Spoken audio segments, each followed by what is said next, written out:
I think a lot of people don't realize how massive the positive impact AI is going to have on their life. Well, I would argue that the idea that this AI disruption doesn't lead us to human catastrophe is optimistic. For example, people are going to be unemployed in huge numbers. You agree with that, don't you? Yes, if your job is as routine as it comes, it's gone in the next couple of years. But it's going to create new opportunities for wealth creation. Let me put it to you this way. We've created a new species, and nobody on Earth can predict what's going to happen. We are joined by three leading voices to debate the most disruptive shift in human history, the rise of AI. And they're answering the questions you're most scared about. This technology is going to get so much more powerful. And yes, we're going to go through a period of disruption, but at the other end, we're going to create a fair world. It's enabling people to run their businesses, make a lot of money. And you can solve meaningful problems such as the breakthroughs in global healthcare and education will be phenomenal, and you can live an incredibly fulfilling existence. Well, I would just say on that front, this has always been the fantasy of technologists, to do marvelous things with our spare time, but we end up doom scrolling. Loneliness epidemic. Right, falling birth rates. So the potential for good here is infinite, and the potential for bad is 10 times. For example, there's war, undetectable deepfakes, and scams, so people don't understand how many different ways they are going to be robbed. Look, I don't think blaming technology for all of it is the right thing. All these issues, they're already here. We're all fathers here. So what are you saying to your children? Well, first of all, this has always blown my mind a little bit. 53% of you that listen to this show regularly haven't yet subscribed to the show. So could I ask you for a favor before we start? If you like the show and you like what we do here and you want to support us, the free, simple way that you can do just that is by hitting the subscribe button.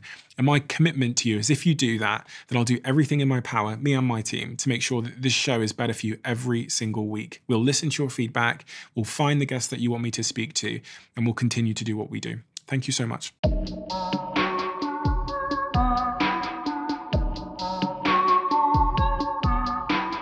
The reason why I wanted to have this conversation with all of you is because the subject matter of AI, but more specifically AI agents, has occupied my free time for several weeks in a row. And actually, Amjad, when I started using Replit, for me, it was a paradigm shift. There was two paradigm shifts in a row that happened about a week apart. ChatGPT released their image generation model where you could create any image and it was incredibly detailed with text and all those things. That was a huge paradigm shift. And then in the same week, I finally gave in to try and figure out what this term AI agent was that I was hearing all over the internet. I heard vibe coding, I heard AI agent. I was like, I will give it a shot. And when I used Replit, 20 minutes in to using Replit, my mind was blown. And I think that night I stayed up till 3 or 4 a.m. in the morning. For anyone that doesn't know, Replit is a piece of software that allows you to create software and pretty much any software you want. So someone like me with absolutely no coding skills was able to build a website, build in Stripe, take payment, integrate AI into my website, add Google login to the front of my website, and do it within minutes. I then got the piece of software that I had built with no coding skills, sent it to my friends, and one of my friends put his credit card in and paid. amazing. So I just launched a SaaS company with no coding skills. To demonstrate an AI agent in a very simple way, I used an online AI agent called Operator to order us all some water from a CVS around the corner. The AI agent did everything end to end, and people will be watching it on the screen. It put my credit card details in, it picked the water for me, it gave the person a tip, it put some delivery notes in. At some point, a guy is going to walk in. He has not interacted with a human. He's interacted with my AI agent. And the reason I use this as an example is, again, it was a paradigm shift moment for me when I heard about agents about a month ago, and I went on and I ordered a bottle of electrolytes. And when my doorbell rang, I freaked out. I freaked out. But Amjad, who are you? And what are you doing? So I started programming at a very young age. You know, I built my first business when I was a teenager. I used to go to internet cafes and program there. And I realized that they don't have software to manage the business. I was like, oh, why didn't you create accounts? Why don't you have a server? It took me 2 years to build that piece of software. And that sort of embedded in my mind this idea that, hey, like, you know, there's a lot of people in the world with really amazing ideas, especially in the context where they live in, that allows them to build businesses. However, the main source of friction between an idea and software, or call it an idea and wealth creation, is infrastructure. Is physical infrastructure, is meaning a computer in front of you. It is an internet connection. It is the set of tools and skills that you need to build that. If we make it so that anyone who has ideas, who wants to solve problems, will be able to do it. I mean, imagine the kind of world that we could live in where no one can be, anyone who has merit, anyone who can think clearly, anyone who can generate a lot of ideas can generate wealth. I mean, that's an amazing world to live in, right? Anywhere in the world. So with Replit, the company that I started in 2016, the idea was like, okay, coding is difficult. How do we solve coding? And we built every part of the process, the hosting, the code editor. The only missing thing was the AI agent. And so over the past 2 years, we've been working on this AI agent that you can just, similar, since ChatGPT, this revolution with Gen AI, and you can just speak your ideas into existence. I mean, this starts, sounding religious. Like this is like the gods, that the myths that humans have created. They used to imagine a world where you can be everywhere and anywhere at once. That's sort of the internet, and you can also speak your ideas into existence. And it's still early. I think Replit Agent is a fantastic tool, and I think this technology is going to get so much more powerful. Specifically, what is an AI agent? Mm-hmm. I've got this graph actually here, which I don't need to pass to any of you for you to be able to see the growth of AI agents. But this graph is Google search trend data. This also resembles our revenue too. Oh, okay, right. The water has arrived. Hello. Thank you. You can come on in. Can I have the code, please? Yes, it's 3951. Great. Thank you so much. Thank you. Thank you. I mean, this is like a supernatural kind of power. You conjured water. I conjured water from my mind. Yeah. And it's shown up here with us. And it clearly thinks we need a lot. Yeah. But just to define the term AI agent for someone that's never heard the term before. Yeah. Yeah, so I assume most of the audience now are familiar with ChatGPT, right? You can go in and you can talk to an AI. It can search the web for you. It has a limited amount of tools. Maybe it can call a calculator to do some addition and subtraction for you. But that's about it. It's a request-response style.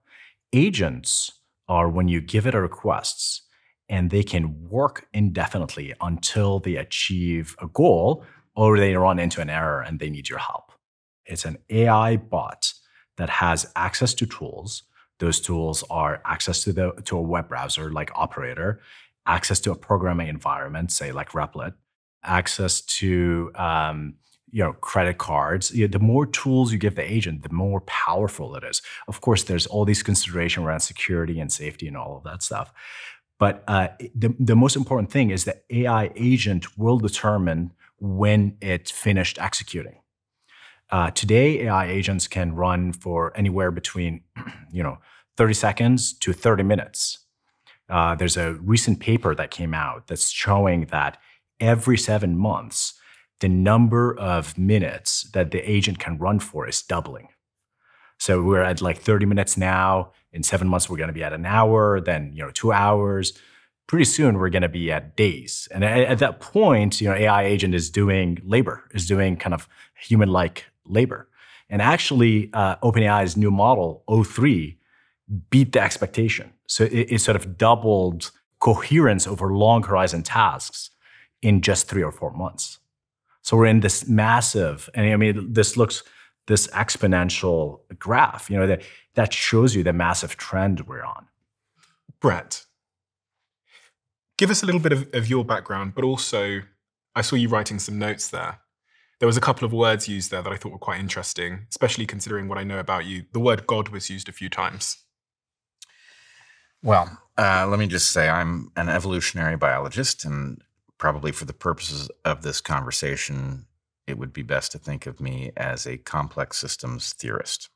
One of the things that I believe is true about AI is that this is the first time that we have built machines that have crossed the threshold from the highly complicated into the truly complex. And I will say I'm listening to this conversation with a a mixture of profound hope and dread, because it seems to me that it is obvious that the potential good that can come from this technology is effectively infinite. But I would say that the harm is probably 10 times. It's a bigger infinity. And the question of how we are going to get to a place where we can leverage the obvious power that is here to do good and dodge the worst harms, I have no idea. I know we're not prepared. So I hear you talking about agents, and I think that's marvelous. We can all use such a thing right away, and the more powerful it is, the better. The idea of something that can solve problems on your behalf while you're doing something else is marvelous. But of course, that is the precondition for absolute devastation to arise out of a miscommunication, right? To have something acting autonomously to accomplish a goal, you damn well better understand what the goal really is and how to pull back the reins in the event that it starts accomplishing something that wasn't the goal. The potential for abuse is also utterly profound. You know, you can imagine, just pick your dark mirror fantasy dystopia where something has been told to hunt you down until you're dead, and it sees that as a technical challenge. So I don't know quite how to balance a discussion about all of the things that can clearly come from this that are utterly transcendent. I mean, I do think it is not inappropriate to be invoking God or biblical metaphors here. You know, you're producing water seemingly from thin air. I believe that does have an exact biblical parallel. So, any case, the power is here, but so too is the need for cautionary tales, which we don't have. That's the problem, is that there's no body of myth that will warn us properly of this tool, because we've just crossed a threshold that is similar in its capacity to alter the world as the invention of writing. I really think that's where we are. We're talking about something that is going to fundamentally alter what humans are with no plan. You know, writing alters the world slowly because the number of people who can do it is tiny at first and remains so for thousands of years. This is changing things weekly. And that's an awful lot of power to just simply have dumped on a system that wasn't well regulated to begin with. Dan. Yeah, so I'm an entrepreneur. I've been building businesses for the last 20 plus years. I'm completely well positioned between the two of you here. The excitement of the opportunity and the terror of what could go on. There's this image that I saw of New York City in 1900, and every single vehicle on the street is a horse and cart. And then 13 years later, the same photo from the same vantage point, and every single vehicle on the street is a car. And in 13 years, all the horses had been removed and cars had been put in place. And if you had have interviewed the horses in 1900 and said, how do you feel about your level of confidence in the world? The horses would have said, well, we've been part of humanity for, horse and hoof, hand and hoof for many, many years, for thousands of years. There's one horse for every 3 humans. Like, how bad could it be? We'll always have a special place. We'll always be part of society. And little did the horses realize that that was not the case, that the horses were going to be put out of business very, very rapidly. And to reason through analogy, there's a lot of us who are now sitting there going, hey, wait a second, does this make me a horse in 1900? I think a lot of people don't realize how massive these kind of technologies are going to have as an impact. 1 minute we're ordering water and that's cute, and the next minute it can run for days, and in your words, it doesn't stop until it achieves its goal, and it comes up with as many different ways as it could possibly come up with to achieve its goal. And in your words, it better know what that goal is. I'm thinking a lot, Amjad, as Daniel's speaking about the vast application of AI agents, and where are the bounds? Because if this thing is going to get incrementally smarter, well, incrementally might be an understatement, it's going to get incredibly smart, incredibly quick, and we're seeing this AI race where all of these large language models are competing for intelligence with one another. And if it's able to traverse the internet and click things and order things and write things and create things, and all of our lives run off the internet today, what can't it do? It's going to be smarter than me. No doubt, it already is. And it's going to be able to take actions across the internet, which is pretty much where most of my professional life operates. It's like how I build my businesses. Even this podcast is an internet product at the end of the day, because you can create, we've done experiments now, and I can show you the graphs on my phone to make AI podcasts. And we've just managed to get it to have the same retention as the Diary of a CEO. Now with the image generation model. Retention as in viewer retention? The percentage of people that get to 1 hour Wow. is the same now. So we can make the video, we can publish it, we can script it, you can synthesize my voice. Sounds like me. So what is it going to be able to do? And can you give me the variety of use cases that the average person might not have intuitively conceived? Yeah. So I tend to be an optimist, and part of the reason is because I try to understand the limits of the technology. What can it do is anything that we can, any sort of set of human data that we can train it on. What can it not do is anything that humans don't know what to do because we don't have the training data. Of course, it's super smart because it integrates massive amount of knowledge that you wouldn't be able to read, right? It's also much faster. It can run through massive amount of computation that your brain can't even comprehend. Because of all of that, they're smart, they can take actions, but we know the limits of what they can do because we train them. They're able to simulate what a human can do. So the reason you were able to order the water there is because it was trained on NSF data. That includes clicking on DoorDash and ordering water. I applaud your optimism, and I like the way you think about these puzzles, but I think I see you making a mistake that we are about to discover is very commonplace. So we have several different categories of systems. We have simple systems, we have complicated systems, we have complex systems, and then we have complex adaptive systems. And to most of us, a highly complicated system appears like a complex system. We don't understand the distinction.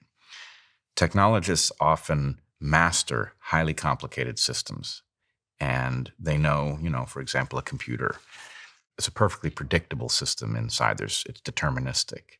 But to most of us, it functions, it is mysterious enough that it feels like a complex system.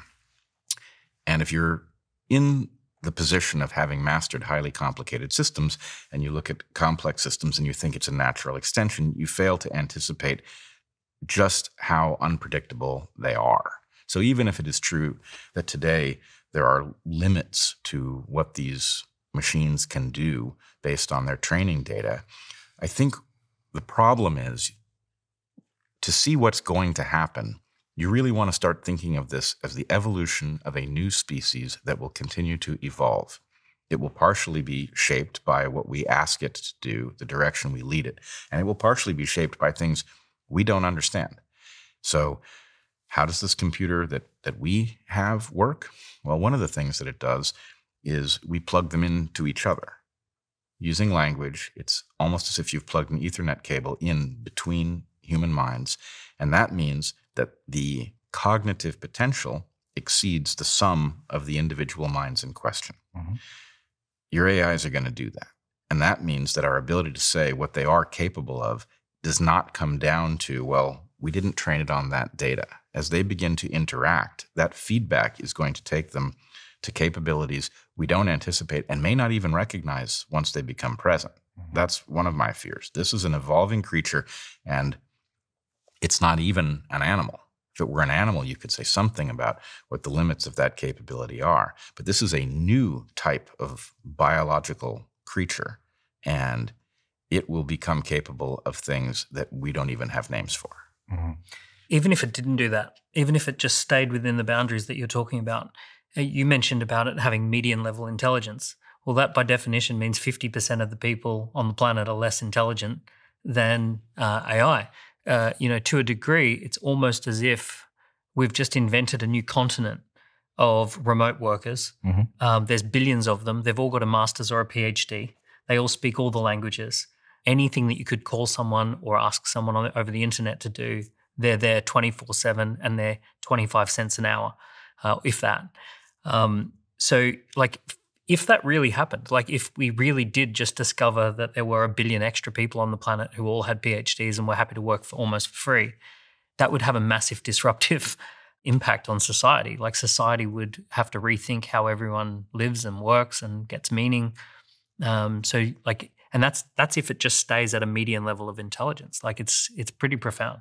I still think it's a tool. This is power that is there to be harnessed by entrepreneurs. You know, I think that the world is going to get disrupted, right?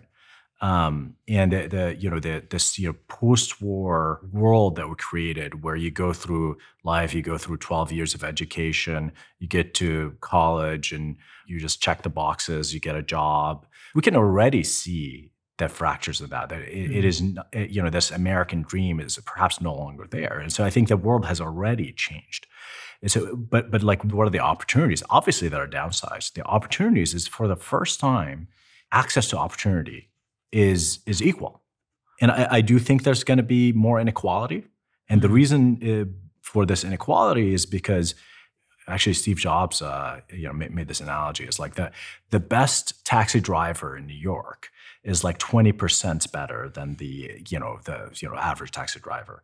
The best programmer can be 10x better. We say the 10x engineer. Now the variance will be in the 1000x. Right? Like the best entrepreneur that can leverage those agents could be better. It could be 1,000 times better than someone who doesn't have the grit, doesn't have the skill, doesn't have the ambition. Right? So that will create a world. Yes, there's massive access to opportunity, but there are people who will seize it, and then seize it, and then there'll be people who don't. I imagine it almost like a marathon race. And AI has two superpowers. One superpower is to distract people, such as TikTok algorithm. That's right. And the other superpower is to make you hyper creative. So you become a hyper consumer or a hyper creator. And in this marathon race, the vast majority of people have got their shoes tied together because AI is distracting them. Some people are running traditional race. Some people have got a bicycle, and some people have got a Formula One vehicle. And it's going to be very confronting when the results go on the scoreboard and you see, oh, wait a second, there's a few people who finished this marathon in about 30 minutes, and there's a lot of us who finished in like 18 hours because we had our shoes tied together. And I can't understand, if we've got equal opportunity, why there's so much disparity between how fast it, I'm using an analogy, but this idea that, someone, like a lot of people are going to start earning $1 million a month. And a lot of people are going to say, hey, I can't even get a job for $15 an hour. There's going to be this kind of interesting wedge. Well, but I hear in what both of you are saying a kind of assumption that this will all be done on the up and up. And I do want to I am not a doomer. I agree that the doomers are likely incorrect, that their fears are misplaced. But I do think we have a question of a related rates problem. I said the potential for good here is infinite and the potential for bad is 10 times, right? What I mean is there are lots of ways in which this obviously empowers people to do things that they were going to be otherwise stuck in the mundane process of learning to code and then figuring out how to make the code work and bring it to market and all of that. And this solves a lot of those problems. And that's obviously a good thing. Really, what we should want is the wealth creation object as quickly as we can get there. But the problem is, as much as that hyper creative individual is empowered to make wealth, the person who is interested in stealing may be even more empowered. And I'm concerned about that at a pretty high level. The abuse cases may outnumber the use cases, and we don't have a plan for what to do about that. Can I give you a quick introduction here, like the optimistic view?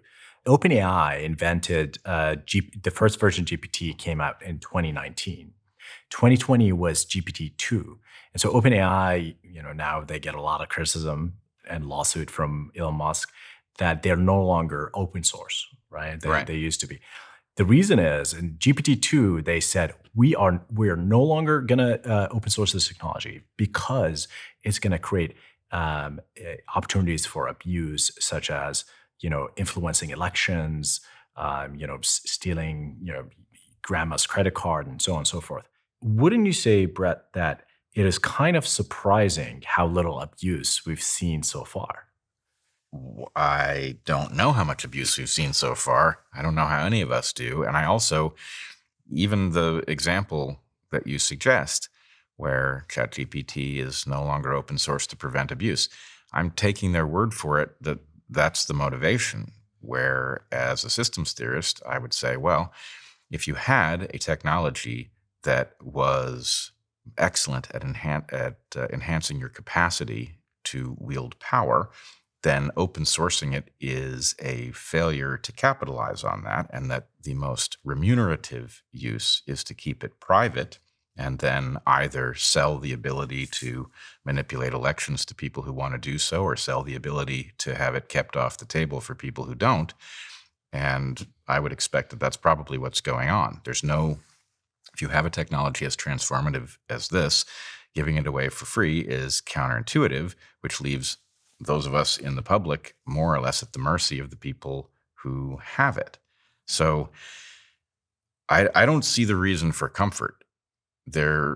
We are at the dawn of this radical transformation of humans that, by its very nature as a truly complex and emergent innovation, nobody on Earth can predict what's going to happen.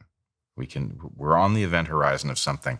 And the problem is, we can talk about the obvious disruptions, the job disruption, and that's going to be massive. And does that lead some group of elites to decide, oh, well, suddenly we have a lot of useless eaters, and what are we going to do about that? Because that conversation tends to lead somewhere very dark very quickly. But I think that's just the beginning of the various ways in which this could go wrong without the doomer scenarios coming into play. This is an uncontrolled experiment in which all of humanity is downstream. Yeah, so I was trying to make the point that OpenAI has been sort of wrong about the sort of how big of a potential for harm it is. Like, I think we would have heard about it in the news, like the sort of how much harm it's done. And maybe, some of it is working in the shadows, but like the few incidents that we've heard about where, the cause of LLMs, large language models, the technology that's powering ChatGPT, has been huge headliners. Like New York Times talked about this kid that was, perhaps goaded by some kind of chat software that, helps teenagers to be less lonely into suicide, which is tragic. And obviously, these are the kind of safety and abuse issues that we want to worry about. But these are kind of these isolated incidents. And we do have open source large language models. Obviously, the thing that everyone talks about is DeepSeek. DeepSeek is coming from China. So what is DeepSeek's incentive? Perhaps the incentive is to destroy the AI industry in the US. When they released DeepSeek, the market tanked. The market for NVIDIA, the market for AI, and all of that. But there is an incentive to open source. Meta is open sourcing Llama. Llama is another AI similar to ChatGPT. The reason they're open sourcing Llama, and Zuckerberg just says that out loud, is basically they don't want to be beholden to OpenAI. They don't sell AI as a service. They use it to build products. And there's this concept in business called commoditize your complement. Because you need AI as a technology to run your service, the best strategy to do is to open source it. So these market forces are going to create conditions that I think are actually beneficial. So I'll give you a few examples. One is, first of all, the AI companies are motivated to create AI that is safe so that they can sell it. Second, there are security companies investing in AIs that allows them to protect from the sort of malicious acting of AI. And so you have the free market, and we've always had that, But generally, as humanity, we've been able to leverage the same technology to protect against the abuse. So I don't really understand this. And maybe this is the exact discussion that you would expect between somebody at the frontier of the highly complicated, staring at a complex system, and a biologist who comes from the land of the complex and is looking back at highly complicated systems. In game theory, we have something called a collective action problem. Mm-hmm. And in the market that you're describing, an individual company has no capacity to hold back the abuses of AI. The most you can do is not participate in them. You can't stop other people from programming LLMs in some dangerous way. And you can limit your own ability to earn based on your own limitations of what you're willing to do. And then effectively what happens is the technology gets invented anyway. It's just that the dollars end up in somebody else's pocket. So the incentive is not to restrain yourself so that you can at least compete and participate in the market that's going to be opened. And so the number of ways in which you can abuse this technology, let's take a couple. What is to stop somebody from training LLMs on an individual's creative output and then creating an LLM that can outcompete that individual? It can effectively not only produce what they would naturally produce over the course of a lifetime, but can extrapolate from it and can even hybridize it with the insights of other people, so that effectively those who have the LLM can train it on the creativity of others, not cut them in on the use of that insight. You can effectively end up putting yourself out of business by putting your creative ideas in the world where they get sucked up as training data for future LLMs. That is unscrupulous, but it's effectively guaranteed. In fact, it's already happening.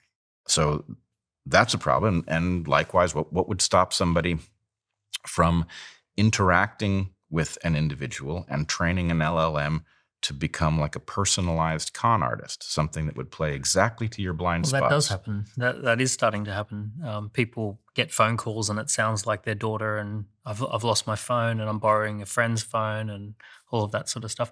What's interesting is that I think you make a really good point. I worry about the impact on society, and yet when I look at every single individual who uses AI regularly, it almost has nothing but profoundly positive impact on their life. I look at people like I was just spending some time with my parents-in-law who are in their 70s and early 80s, and they use AI regularly for all sorts of things that they find incredibly valuable and that improves the quality of their life. I personally did an M&A, a mergers and acquisitions deal, where I bought a company last year, and the AI was so powerful at helping that process. The conversations were transcribed and they were turned into letters of intent and then press releases and legal documents. And we probably shaved $100,000 worth of costs, and we sped up the whole process, and it was pretty magical to see how it could happen. With that said, you know, there's all of these, like, well, $100,000 worth of lawyers didn't get paid, right? So, well, what I want to know, okay. Yeah, there's a lot of people upset about that. No. But if we look back at the invention of the cell phone or the invention of the social media platforms, there would be every reason to have exactly the same perspective, right? I remember the beginning of Facebook, and I remember the idea that suddenly the process that used to afflict people, where you would just lose touch with most of the people who had been important to you, that was not something that needed to happen anymore. You could just retain them permanently as a part of a diffuse social grouping that just simply grew and value was added. There's no end to how much good that did. But what it did to us was profound and not evident in the first chapter. Say the same thing about the cell phones and the dopamine traps and the way this has disconnected us from each other, the way it has disconnected us from nature, the way it has altered the very patterns with which we think. It has altered every classroom. So, and those things I think are going to turn out to have been sort of minor foreshadowings of the disruption that AI will produce. So I agree with you. Today, the amount you can do with AI, there's a tremendous amount of good. There's a little bit of harm. Maybe that's something we need to worry about. But as this develops, as we get to, to peer over the edge of this cliff that we're headed to, I think we're going to discover that we can't yet detect the nature of the alteration that's coming. So I just wanted to add some context to that, because Amjad, I saw the interview you did in a newsletter in 2023 where you said, I wouldn't prepare for AGI in the same way that I wouldn't prepare for the end of days. It's effectively the end of days if the vision of AGI that some of these companies have comes to bear, because it's called a singularity moment, because you can't really predict what happens after that. And so, how would you even prepare for that? And you want to prepare for the more likely world. And that world that you can actually predict is a world where, yes, there's a massive improvements of technology, and there's insane compounding effects of technology, and it's pretty hard to keep up. From that, it appeared that in 2023, you were saying a similar thing to Bret in terms of we can't see around the corner here because it is a singularity. Sorry, you also used AGI, artificial general intelligence. It'd be interesting to know what your definition of AGI is, so that So what I was saying there is, even if I'm wrong, that you can actually create a unbounded, seemingly conscious artificial intelligence that can entirely replace humans and can act autonomously in a way that even humans can't act, and can coordinate across different AIs, different data centers to take over the world. Even if that's so the definition of AGI is artificial general intelligence, meaning that AI can acquire new skills efficiently in the same way that humans can acquire skills. Right now, AIs don't acquire skills efficiently. They require a massive amount of energy and compute, entire data center of compute to acquire these skills. And I think there's a limit on how general intelligence can get. I think for most of the time, we're lagging in terms of what humans are capable of doing. The singularity is based on this concept of intelligence explosion. So once you create an AGI, once you create an artificial general intelligence, that intelligence will be able to modify its own source code and create the next version that is much more intelligent. And the next version creates the next version and the next, for infinity, right? Within a week. Within a week, perhaps within milliseconds at some point, right? Because it might invent new computing substrate and all of that. Perhaps it will use quantum computing. And so then you have this intelligence explosion in a way that it is impossible to predict how the world is going to be. And what I'm saying is, this is sort of like an end of time story. How would you even prepare for that? Mm-hmm.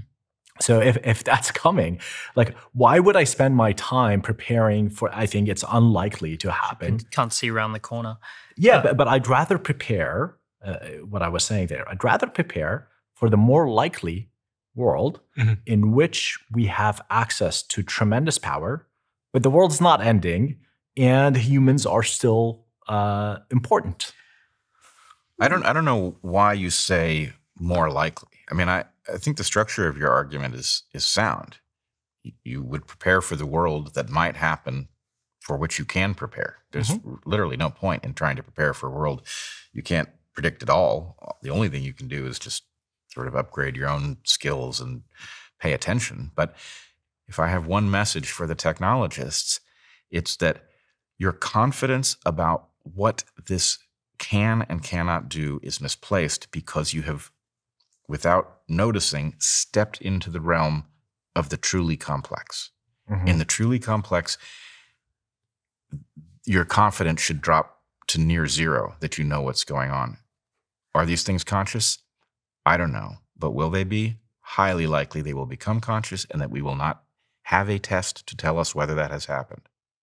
Elon Musk predicts that by 2029, we will have AI with us, AGI, that surpasses the combined intelligence of all humans. And Sam Altman actually wrote a blog 3 months ago that I read where he said, we are confident now, Sam Altman being the founder of OpenAI, which created ChatGPT, we are confident now that we know how to build AGI as we have traditionally understood it. When I put these things together, I go back to the central question of what role do humans have in the sort of professional output in GDP creation, if it's smarter than all humans combined, if Elon Musk is correct there, and it's able to take actions across the internet and continue to learn. This is like a central question that I'm hoping I can answer today, which is like, where do we go? Yeah. I mean, in my vision of the world, we're in the creative seat.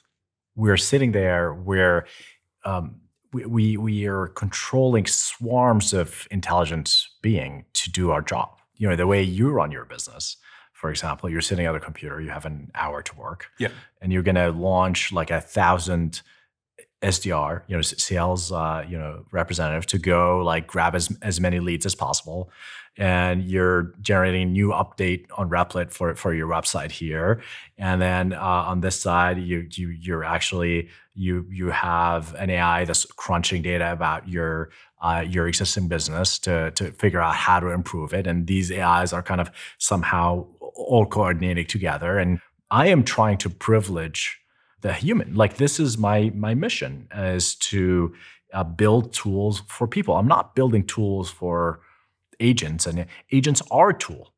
And so ultimately, not only do I think that humans have a privileged position in the world and in the universe, we don't know where consciousness is coming from.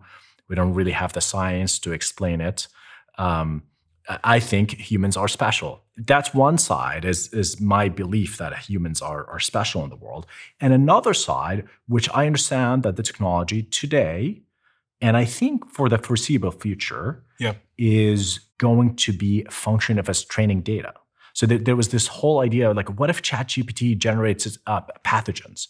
Well, have you trained it on pathogens? They were doing that kind of stuff in Wuhan, no? I mean, a lot of the biotech companies are essentially using artificial intelligence. Like, I can think of Abcelera, in Canada. Their whole business is using AI to create new vaccines, using artificial intelligence and bigger data sets than we've never had before. And I know because I was very close to one of the founders of people involved in Abcelera. So that work is going on anyway. And if we think about Wuhan, it's quite probably well known now that it came out of a lab and people working in a lab. And in that scenario, that had a huge impact and shut down the world. The central question I'd love to answer before I throw it back open to the room is, what jobs, because I know that you have this perspective, what jobs are going to be made redundant in a world where I am sat here as a CEO with 1,000 AI agents? Right. I was thinking of all the names of the people in my company who are currently doing those jobs. I was thinking about my CFO when you talked about processing business data, my graphic designers, my video editors, etc. So what jobs are going to be impacted? Yeah, all of those. So I think... And what do they do? Maybe this is useful for the audience. I think if your job is as routine as it comes, your job is gone in the next couple of years. So meaning, if in those jobs, for example, quality assurance jobs, data entry jobs, you're sitting in front of a computer and you're supposed to click and type things in a certain order. Operator and those technologies are coming on the market really quickly, and those are going to displace a lot of labor. Accountants, lawyers. Yes. I've just pulled a ligament in my foot, and they did an MRI scan, and I had to wait a couple of days for someone to look at the MRI scan and tell me what it meant. Yeah. I'm guessing that's gone. Yeah, I think the healthcare ecosystem is hard to predict because of regulation. And again, there's so many limiting factors on how this technology can permeate the economy because of regulations and people's willingness to take it. But things, unregulated jobs that are purely text in, text out. If your job, you get a message and you produce some kind of artifact that's like probably text or images, that job is at risk. So just to give you some stats here as well. About 50% of Americans who have a college degree currently use AI. The stats are significantly lower for Americans without a college degree. So you can see how a splinter might emerge there, and that crack will widen because people like us at this table are all messing around with it. But my mum and dad in Plymouth in the southwest, rural England, haven't got, they just figured out iPhones. So I got them an iPhone, and now they're texting me back. AI is a million miles away. And if I start running off with my AGI and my agents, that gap is going to widen. Women are disproportionately affected by automation, which is what you were talking about there, with about 80% of working women in an at-risk job compared to just over 50% of men, according to the Harvard Business Review. And jobs requiring only a high school diploma have an automation risk of 80%, while those requiring a bachelor's degree have an automation risk of just 20%. So we can see again how this will cause a sort of it's also a huge inequality. risk with business process outsourcing, which is essentially Western countries sending jobs to India, to the Philippines. Like at the moment, millions of people have been lifted out of poverty through the ability to do those kind of business process outsourcing jobs, and those are all going to go.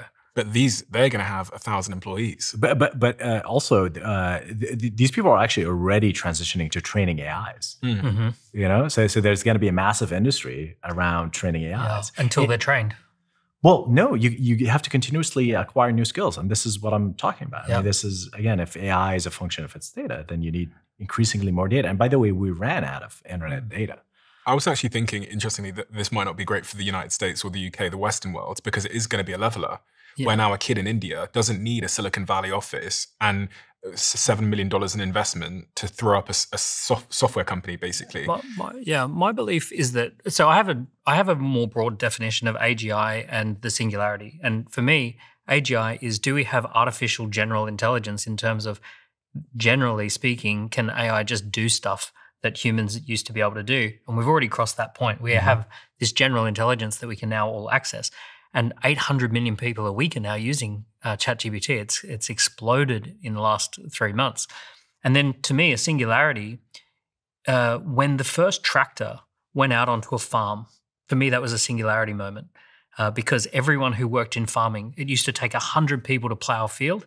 And now a tractor comes along and 2 guys with the tractor can now plow the field in just as much time. And now 98 people out of 100 are completely out of a job. We also always underestimate a technology if it does go on to change history. When you look back through cars, horses, planes, the Wright brothers just thought of a plane as being something that the army could use. They had no idea of the application. So someone said to me recently, they said, when it does change the world, we underestimate the impact that it will change the world. And I see people now with their estimations of AI and AI agents already incredibly optimistic. And so if history holds here, we are undershooting the impact it's going to have. And I think this is the first time in my life where the Industrial Revolution analogies seem to fall a little bit short. Yeah. Because we've never seen intelligent, that's like, I could think of this as I'm not an intelligent person on this, but I could see that as like the disruption of muscles. Whereas this is the disruption of intelligence. That's exactly the thing, is that what makes human beings special is our cognitive capacity and very specifically our ability to plug our minds into each other so that the sum or the whole is greater than the sum of the parts. That's what makes human cognition special. And what we are doing is we are creating something that can technologically surpass it without any of the preconditions that make that a safe process. So yes, we've revolutionized the world how many different times? It's innumerable, but we've made farming vastly more efficient. That's different than taking our core competency as a species and surpassing ourselves with the product of our labor. I think your question is a good one. Then what does become? We only have one thing left. We have our muscles, which we got rid of in the Industrial Revolution. And then we have our intellect, which is this digital revolution. Now we're left with emotions and agency. So we essentially, the agency idea, I think we used to judge people on IQ, and now IQ is the big leveler. And now going forward for the next 10 years, we're going to look at, are you a high agency person or a low agency person? Do you have the ability to get things done and coordinate agents? Do you have the ability to start businesses or give orders to digital armies? And essentially these high agency people are going to thrive in this new world because they have this other thing that's been bubbling under the surface, which is really interesting. When you said agency is going to remain as an important thing, we're sat here talking about AI agents. And the crazy thing in a world of AI agents that have super intelligence is I can just tell my agent, listen, I'm going on holiday. Please build me a SaaS company that spots a market opportunity, throw up the website, post it on my social media channel. I'll be in Hawaii. And this new agentic world is stealing that too, because now it can take action. In the same way that I can browse the internet, I can call Domino's Pizza, speak to their agentic agent, organize my pizza to be there before I even wake up. And in fact, predictability, OpenAI now learns, and Sam Altman said that they've expanded the memory feature. So it knows it's knowing more and more and more and more about me. It'll almost be able to predict what I want when I want it. It'll know Steve's calendar. He's arriving at the studio, make sure his cadence is on the side, make sure his iPad has the brief on it, do the brief, do the research for me, and everything else. So it'll remember Bret's birthday, so when I arrive, there'll be something. In fact, it's removing my need for any agency. Yes, and again, I don't know how to make this point so that it occurs to people what I'm really suggesting, but today, maybe it's not conscious, but, well, let me put it to you this way.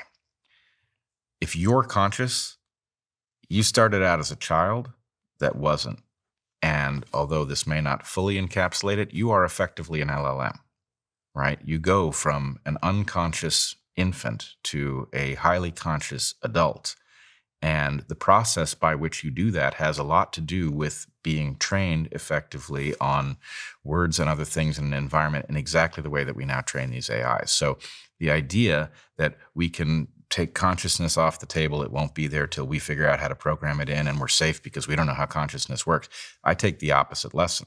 We've created the exact thing that will produce that phenomenon, and then we can have philosophers debate whether it's real consciousness or it just behaves exactly as if it were, and the answer is those aren't different. Doesn't matter. And the same thing is true for agency, especially if you've created an environment in which these AIs are de facto competitors. What you're effectively doing is creating an evolutionary environment in which they will evolve to fill whatever niches are there, and we didn't spell out the niches. So I have the sense we have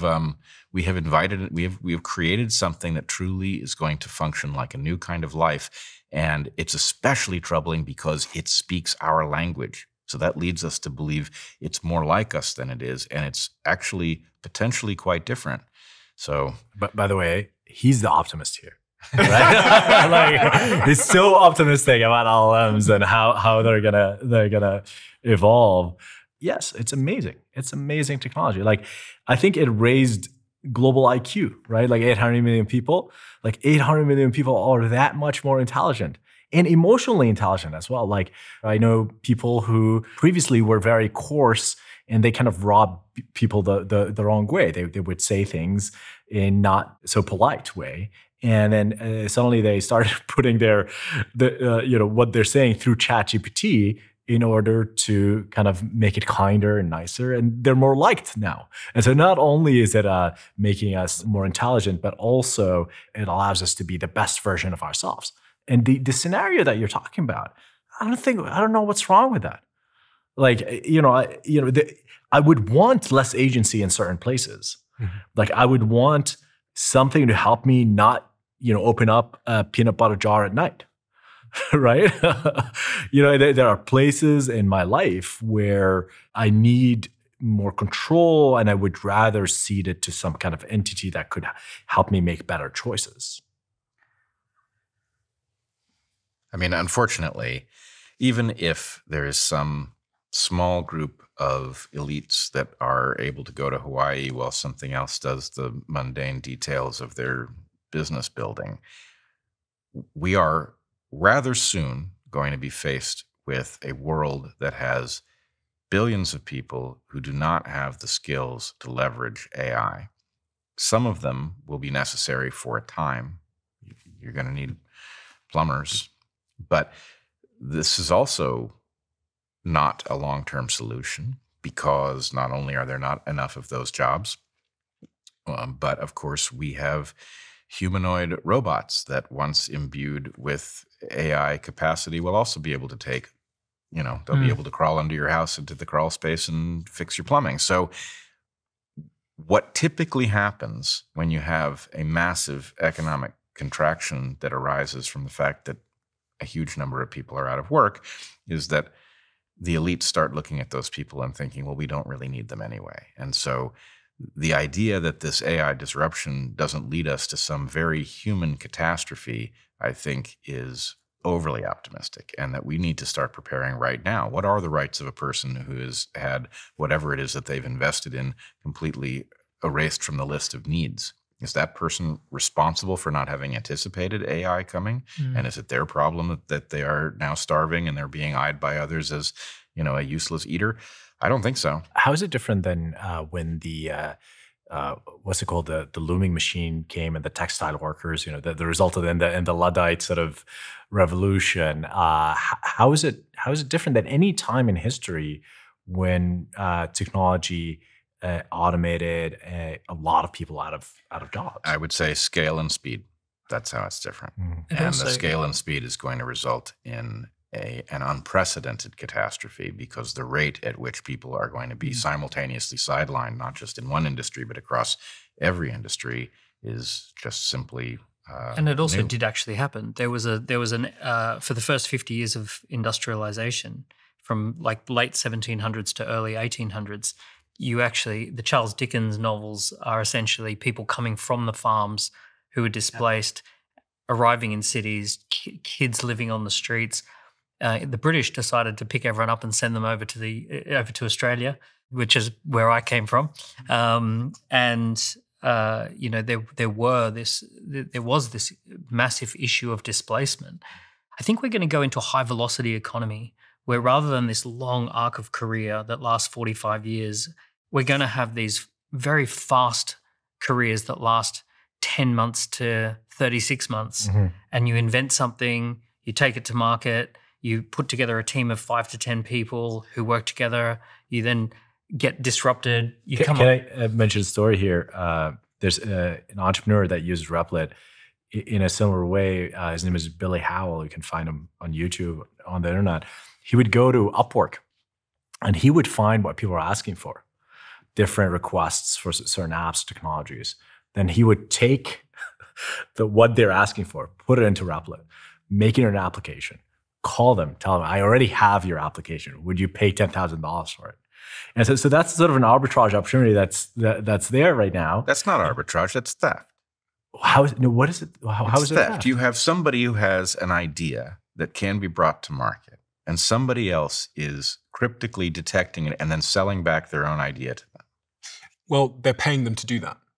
They're saying, I will give you $500 if someone makes this for me. Right, but this is what I more or less think is going to happen across the whole economy, is that, yes, from this perspective, we can see that everybody is suddenly empowered to build a great business. Well, what do we think about the folks who are going to be displaced from the top? What are they going to think about all these people building all of these highly competitive businesses? And are they going to find a way to do, what venture capital has done or what record producers have done? What they're going to do is they're going to take their superior position at the top, and they are going to take most of the wealth that is produced by all of these people who have these ideas that in a proper market would actually create businesses for them, and they're going to parasitize them. I think that with this introduction of AI and AI agents, old value has moved. And now it's not going to be the case that the idea itself is the moat.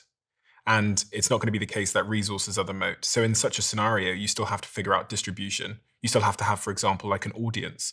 So if you're a podcaster now, you have 1 million followers on Twitter, you're in a prime position because you now have something that the great guy with a great idea with no audience has. You have inbuilt distribution. So I now think actually much of the game might be moving to still about taste and idea, but also the moat is distribution. Yeah, and speaking of adaptive systems, one of the adaptation that will happen is people will seek humans and will seek proof of humanity.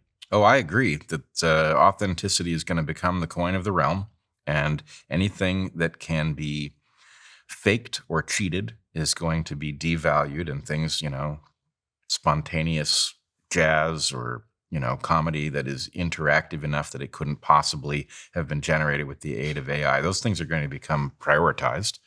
Spontaneous oratory rather than great speeches. Oh, that answers some of your questions. No, it answers my question for the tiny number of people who are in a position to do those things. Stephen, you used the word moat, which I think is a really important word for entrepreneurs. We have to have a moat. We think a lot about moats, and it's an industrial age. A lot of people don't even know what you mean by moat.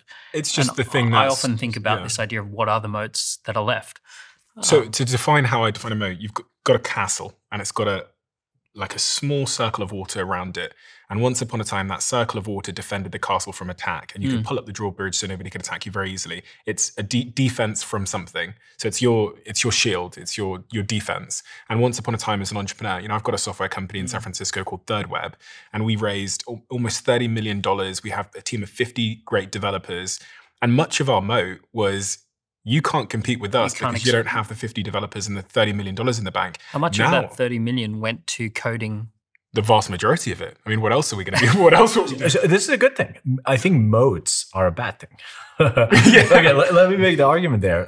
So everyone is looking for moats. For example, like one of the more significant moats is network effects. Yeah. So you can't compete with Facebook or Twitter because to move people from Facebook or Twitter, it's the collective action problem. You need to move them all at once, because if one of them moves, then the network is not valuable. They'll go back. So you have this chicken and egg problem. Let's say that we have a more decentralized way of doing social networks. That will remove the power of Twitter to kind of censor. And I think you're at the other end of censorship, right? And so part of my optimism about humanity is that generally there's self-correction. Democracy is a self-correcting system. Free markets are largely self-correcting systems. There are obvious problems with free markets that we can discuss. But take health.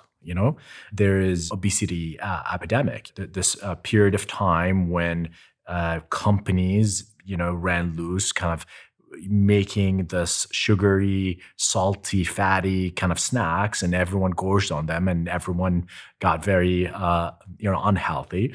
And now you have Whole Foods everywhere. Today, people in Silicon Valley, they don't go to bars at all. They go to running clubs. That's how you meet. That's how you go find a date. You go to running clubs. And so there was a shift that happened because there was a reaction. Obviously, cigarettes is another example. You were talking about phones and our addiction to phones. And I see a shift right now. Like in my friend circle, like people who are constantly kind of on their phones is already kind of frowned upon, and they don't want to hang out with you because you're constantly staring on your phone. So there's always these reactions. But the problem is you reference self-correction. And I agree that there's actually an automatic feature of the universe in which the self-correction happens. You can't have a positive feedback that isn't reined in by some outer negative feedback. But the corrections, the list of corrections involves things like you point to, where people become enlightened and they realize that they're doing themselves harm with either the sugar that they're consuming or the dopamine traps on their phone, and they get better. But also on the list of corrective patterns are genocide and war and, parasitism. And the problem is these things are destructive of wealth. And so you allude to the superior fact of an open market without moats. Presumably the benefit of that is that more wealth gets created because people aren't kept from doing things that are productive. I see that, but then what is the product of all of this new wealth that is going to be generated by a world empowered by AI? Does it end up so highly concentrated that you have a tiny number of ultra elites and a huge number of people who are utterly dependent on them? What becomes of those people? The learning process, the self-correction process goes through harm in order to get to that more enlightened solution. There's nothing that protects us from the harm phase being so apocalyptically terrible that, we get to the other side of it and we say, well, that was a hell of a correction. Or maybe there's nobody there to even say that. Those are also on the table. It reminds me of a mousetrap where you see the cheese and we're going, oh my God, my grandmother's going to be able to do some research. And oh my God, my life's going to get easier. So you head closer and closer to the cheese. And snap. Historically, if we look at all of the last 10,000 years, it's a very small number of elites who own absolutely everything and a very large number of serfs and peasants who have a subsistence living. If the elites are too greedy and they freeze out the peasants at too high a level and they try to use brutality pitchforks. Eventually it comes back to haunt them. And so what you get is a recognition that you need a system that does balance these things. And, the West has the best system that we've ever seen. It's one in which we agree on a level playing field. We never achieve it, but we agree that it's a desirable thing. And the closer we get to it, the more wealth we create. But again, if AI empowers those with ill intent at a higher rate than it empowers those who are wealth creating and pro-social, we may be in for a massive regression in how fair the market that the West is that your top concern versus economic displacement? And I think they're the same thing. How are they the same thing? Because the economic displacement is going to start. I don't know how many million people are going to be displaced from their jobs in the U.S. Suddenly we're going to have a question about whether or not we have obligations to them. You agree with that, don't you? Yes, but again, it's the no pain, no gain. I mean, we're going to go through a period of disruption, and I think at the other end, the old, sort of oppressive systems will be broken, and we're going to create perhaps a fair world, but it's going to have its own problems. And what's the scale of that disruption in your estimation? It's hard to say because there's this concept of limiting factors. Like there is regulation. There's the appetite of people to take. For example, the healthcare system is very resistant to innovation because of regulation. And that's a bad thing. On the regulation point, it's worth saying that when Trump came into power, he signed in a new law, which is called Removing Barriers to American Leadership in AI, which revokes previous AI policies that were deemed to be restrictive. Mm-hmm. And obviously, when you think about where the funding is going in AI, it's going to two places. It's going to America, and it's basically going to China. That's the vast majority of investment. So with those two in competition, any regulation that restricts AI in any way is actually self-sabotage. Mm-hmm. And this is, I live in Europe some of the time. And it's already annoying to me that when Sam Altman and OpenAI released the O3 model, this new incredible model, it's not in Europe because Europe has a regulation which prevents it from coming to Europe. So we're now at a competitive disadvantage, which Sam Altman's spoken about. And more broadly on this point of disruption, I was quite unnerved when I heard that Sam Altman's other startup was called Worldcoin. And Worldcoin was conceived with the goal of facilitating universal basic income, i.e. helping to create a system where people who don't have money are given money by the government just for being alive to help them cover their basic food and housing needs, which suggests to me that the guy that has built the biggest AI company in the world can see something that a lot of us can't see, which is there's going to be a system to just hand out money to people because they're not going to be able to survive otherwise. I disagree. I fundamentally disagree with that. Which part do you disagree with? I disagree that, first of all, that humans would be happy with UBI. I think that, a core value of humans, and be curious about the evolutionary reasons, is we want to be useful. It's really important to know that a lot of the jobs that are at risk are the most high status, highly paid jobs in the world. Let's take the highest paid job in America, which is an anesthesiologist. This is the highest paid job. And highest paid salaried job. Salaried job, yeah. And the majority of that job is observing a patient, knowing which type of medication would work best with their body, giving them the exact right amount, monitoring the impact of that on the body, and then making slight adjustments. The right technology, and any nurse will be able to do that job. And you might have one anesthesiologist on site supervising 10, 20, 30, 40 wards, and the technology is, doing the job, but that one person is there just to kind of supervise if something went wrong or if there was an ethical dilemma. What's wrong with that? I mean, if the precision is better with AI. Oh, no, there's nothing wrong with that except for the fact that a lot of people, hundreds of thousands of people, have spent their entire life training to be that. They get an enormous amount of purpose and satisfaction about the fact that that's their career, that's their job. They have mortgages, they have houses, they have status, and that's about to go away. Well, if it's highest paid jobs, maybe you should start saving. Yeah, well. Well, I mean, but I hear you. But you're talking about people who have done vital work, highly specialized work, and are therefore not in a great position to pivot based on the invention of a technology that they didn't see coming because, frankly, I mean, in the abstract, maybe we all saw AI coming somewhere down the road, but we did not know that it was going to suddenly dawn And we do have to figure out what to do with those people. It's not their Of course. fault that they've suddenly become obsolete, and it's inconceivable that people will accept this. Yeah. It is not. It is fundamentally incompatible with our nature. We have to have things to strive for, and you can sustain life that way, but you cannot sustain a meaningful existence, and so it's a short-term plan at best. Let's talk about meaning.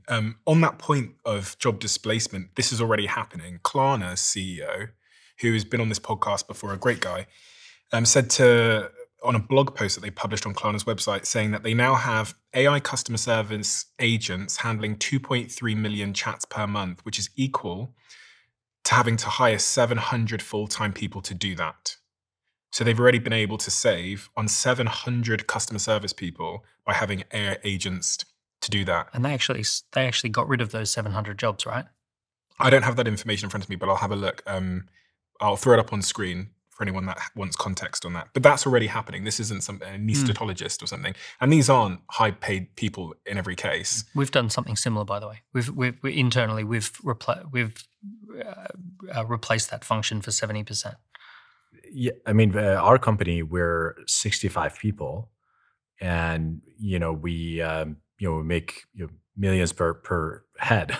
So it's. Are you going to need to hire more people to get up to? I think so, but we're hiring slowly. Like we're using customer support AI, and that meant that we need less customer support, and we're trying to leverage AI as much as possible. The person in HR at Replit writes software using Replit. So I'll give you an example. She needed org charts software. And she looked at a bunch of them, got a lot of demos, and they're all very expensive. And they're missing the kind of features that she wants. For example, she wanted like version control. She wanted to know when something changed and to go back in history. So she went into Replit, and in 3 days, she got exactly the kind of software that she wants. And what was the cost? Perhaps $20, something like that, $20, $30. Once, right? And how many employees in HR do we need? Right now we have 2. If they're highly levered like that, maybe we do not need a 20 HR team. On this point of meaning, I've heard so many billionaires in AI describe this as the age of abundance. And I'm not necessarily sure if abundance is always a great thing, because, when we look at mental health and we look at how people derive their meaning and their purpose in life, much of it is having something to strive towards and some struggle in a meaningful direction to you. And this is maybe adjacent, but when there was a study done, I think it was in Australia, where they looked at suicide letters. And in the suicide letters, the sentiment of men in those suicide letters was they didn't feel worthy. They didn't feel like they were worth it. They didn't feel like they were needed by their families. And this is much of what caused their psychological state. And I wonder, in a world of abundance where a lot of these AI billionaires are telling us that we're going to have so much free time and we're not going to need to work, if there is at all going to be a crisis of meaning, a mental health problem. I mean, there already is, and it doesn't require AI, and it's going to get worse. I don't know what to do about it, because essentially as human beings, we are built, like all organisms, to find opportunity and figure out how to exploit it. That's what we do. And the world you're describing is really the opposite of that. It's one where you're effectively having your biological needs at the physiological level satisfied, and there isn't an obvious place for your spare time, if that's what you end up with, to be utilized in something that, there's no place to strive. And I do imagine, almost at best, what would happen is you have people who are being sustained by a universal basic income and then parasitized, whatever currency they have to spend, somebody will be targeting it, and they will be targeting it with an AI augmented system that spots their defects of character. I mean, again, we're already living in this world, but it will be that much worse when the AI is figuring out, what kind of porn to target you with specifically. It's a nightmare scenario. And I do think it would be worth our time as a species to start considering, if we are about to find ourselves in this situation and we find some way of dealing with the basic needs of the large number of people who are going to be sidelined, what would a world have to look like in order for them to have real meaning, not pseudo meaning, not something that, superficially, a video game is not meaning, even if it feels very meaningful in the moment. I think that would be a worthy investment for us to figure out how to produce it. But frankly, I'm not expecting us to either have that conversation or get very far down that road. I think it's much more likely that we will squander the wealth dividend that will be produced by AI. Interestingly, you also see in Western countries that when we get more abundance, we start having less kids. And we're already seeing this sort of population decline in the Western world, which was kind of scary. And I think it's often associated with affluence. The more money someone makes, the less likely they are to want to have children, the more they try and protect their freedoms. But also on this point of AI, relationships are hard. My girlfriend is happy sometimes and not happy other times. And I have to go through that struggle with her of working on the relationship. Children are hard. And if we are optimizing ourselves, and much of the reason that I sustain the struggle with my girlfriend is, I'm sure, from some evolutionary reason, because I want to reproduce and I want to have kin. But if I didn't have to deal with the struggle that comes with human relationships, romantic or platonic, there's going to be a proportion of people that actually choose that outcome. And I wonder what's going to happen to birth rates in such a scenario, because we're already struggling. We're already in a situation where we used to be having 5 children per woman in the 1950s to about 2 in 2021. And we're seeing a decline. If you look at South Korea, their fertility rate has fallen to 0.72, the lowest recorded globally. And if this trend continues, the country's population could halve by 2100. So yeah, relationships, connections. And also, I guess we've got to overlay that with the loneliness epidemic, which is, they promised us social connection when social media came about. When we got Wi-Fi connections, the promise was that we would become more connected. But it's so clear that because we spend so long alone, isolated, having our needs met by Uber Eats drivers and social media and TikTok and the internet, that we're investing less in the very difficult thing of going and making a friend and going and finding a girlfriend. Young people are having sex less than ever before. Everything that is associated with the difficult job of making in real life connections seems to be falling away. I'll make the case that everything that we've discussed here, all the negative things around loneliness, around meaning, they're already here. And I don't think blaming technology for all of it is the right thing. I think there are a lot of things that happened because of existing human, impulses and motivations. Well, I wanted to go back to where you started, because I do think that this maybe is the fundamental question.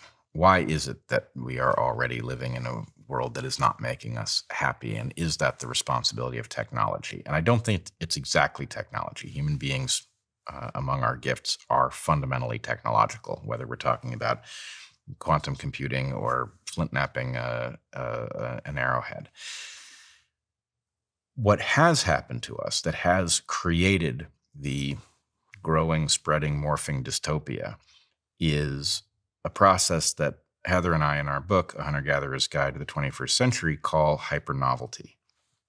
Hypernovelty is the fact of the rate of change outpacing our capacity to adapt to change. And we are already well past the threshold here, where the world that we are young in is not the world that we are adults in. And that mismatch is making us sick across multiple different domains. So the question that I ask is the change that you're talking about going to reduce the rate of change, in which case we could build a world that would start meeting human needs better, open opportunities for pursuing meaningful work? Or is it going to accelerate the rate of change, which is, in my opinion, guaranteed to make us worse off? So if it was a one-time shift, right, AI is going to dawn, it's going to open all sorts of new opportunities, there's going to be a tremendous amount of disruption, but from that we'll be able to build a world. Is that world going to be stable, or is it going to be just one event horizon after the next? If it's the latter, then it effectively says what it does to the humans, which is it's going to dismantle us. When I look out at society, I go, okay, it's having a negative impact. When I look at individual use cases, it's having a profoundly positive impact, including for me, it's having a very positive impact. So it's one of these things where I wonder, what is it that we need to teach people at school so that they understand the world that we're going into? Because one of the biggest issues that we're having is that we're sending kids to school with this blueprint, this template that they're going to have this long arc career that no longer exists, that essentially we're treating them like learning LLMs. And we're saying, okay, we're going to prompt you. You're going to give us the right answer. You're going to hallucinate it if possible. And, and then we go, okay, now go off into the world. And they go, oh, but wait a second. I don't know how money works. I don't know how society works. I don't know how my brain works. I don't know how I'm meant to handle this novelty problem. I'm not sure how to approach someone in a social situation and ask if they want to go on a date. So all the important things that actually are the important milestones that people want to be able to hit and that technology can actually have an impact on, we get no user manual. So I think one of the biggest things that has to happen is we have to equip young people all through school to actually prepare them for the world that's coming or the world that's here. Well, on the one hand, I think you outline the problem very well. Effectively, we have a model of what school is supposed to do that, at best was sort of a match for the 50s or something like that.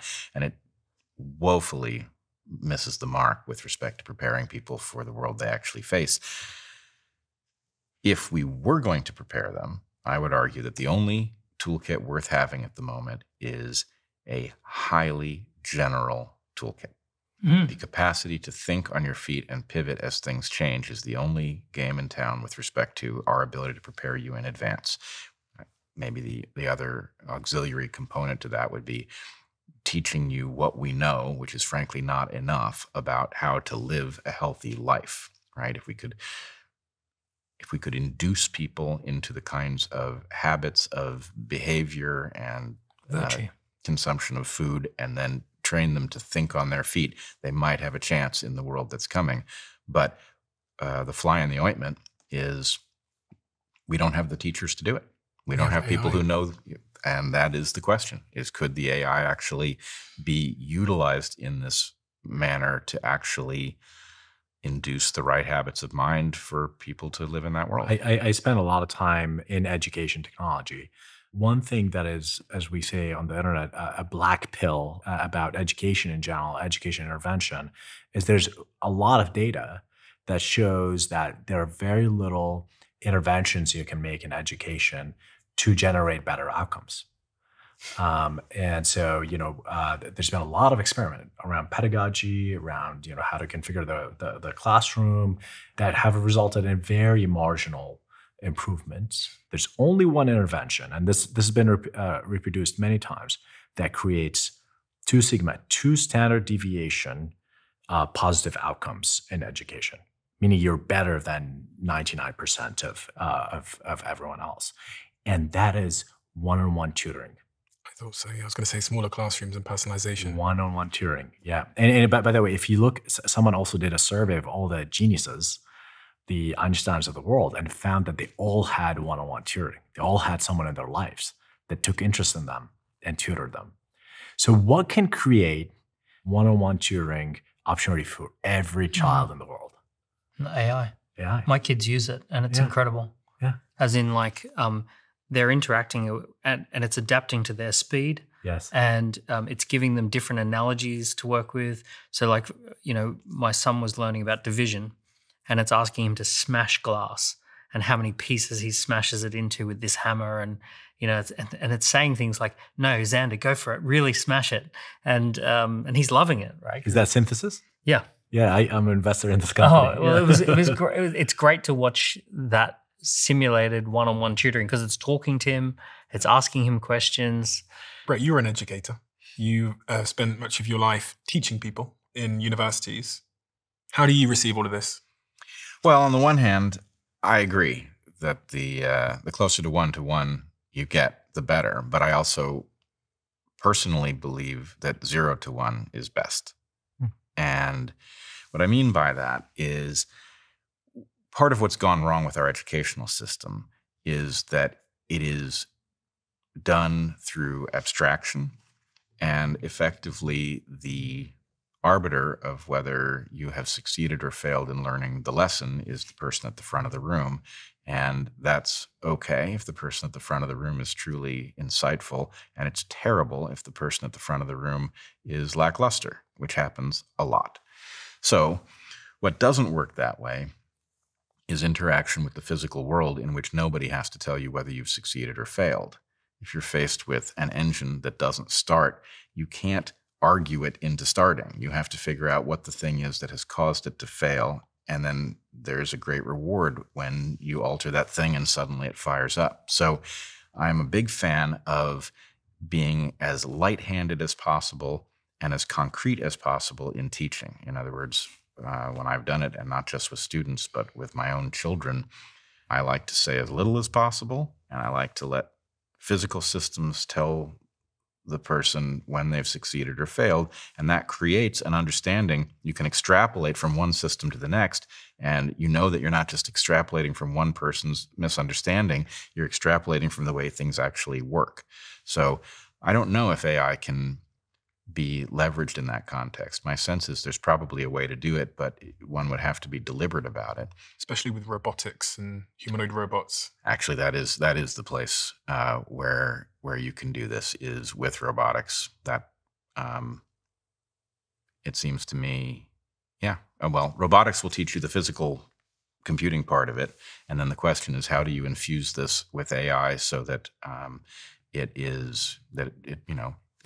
provokes you out of some eddy where you're caught and moves you into the ability to solve some next level problem that you wouldn't have found on your own. What do you think should be taught in the classroom with everything that you now know? Well, you're all fathers here.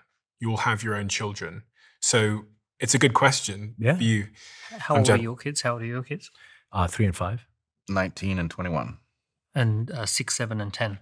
My children are very young, but we already do use AI, and I sit down with them in front of Replit, and we generate ideas and make games. And I would say, what Bret said about generality is very important, the ability to pivot and kind of learn skills quickly. Being generative is very, very important. Having a fast pace of generating ideas and iterating on those ideas. We sit down in front of ChatGPT, and my kid imagines scenario. Oh, what if there's a cat on the moon, and then what if the moon is made of cheese, and what if there's a mouse inside it? And so we keep generating these variations of these different ideas, and I find that makes them more imaginative and creative. Rule number 1 that I tell my kids is stay away from porn at all costs. I'd rather you have a drug problem than a porn problem, and I actually mean that. I think porn is more dangerous to the human being, as bad as a drug problem is.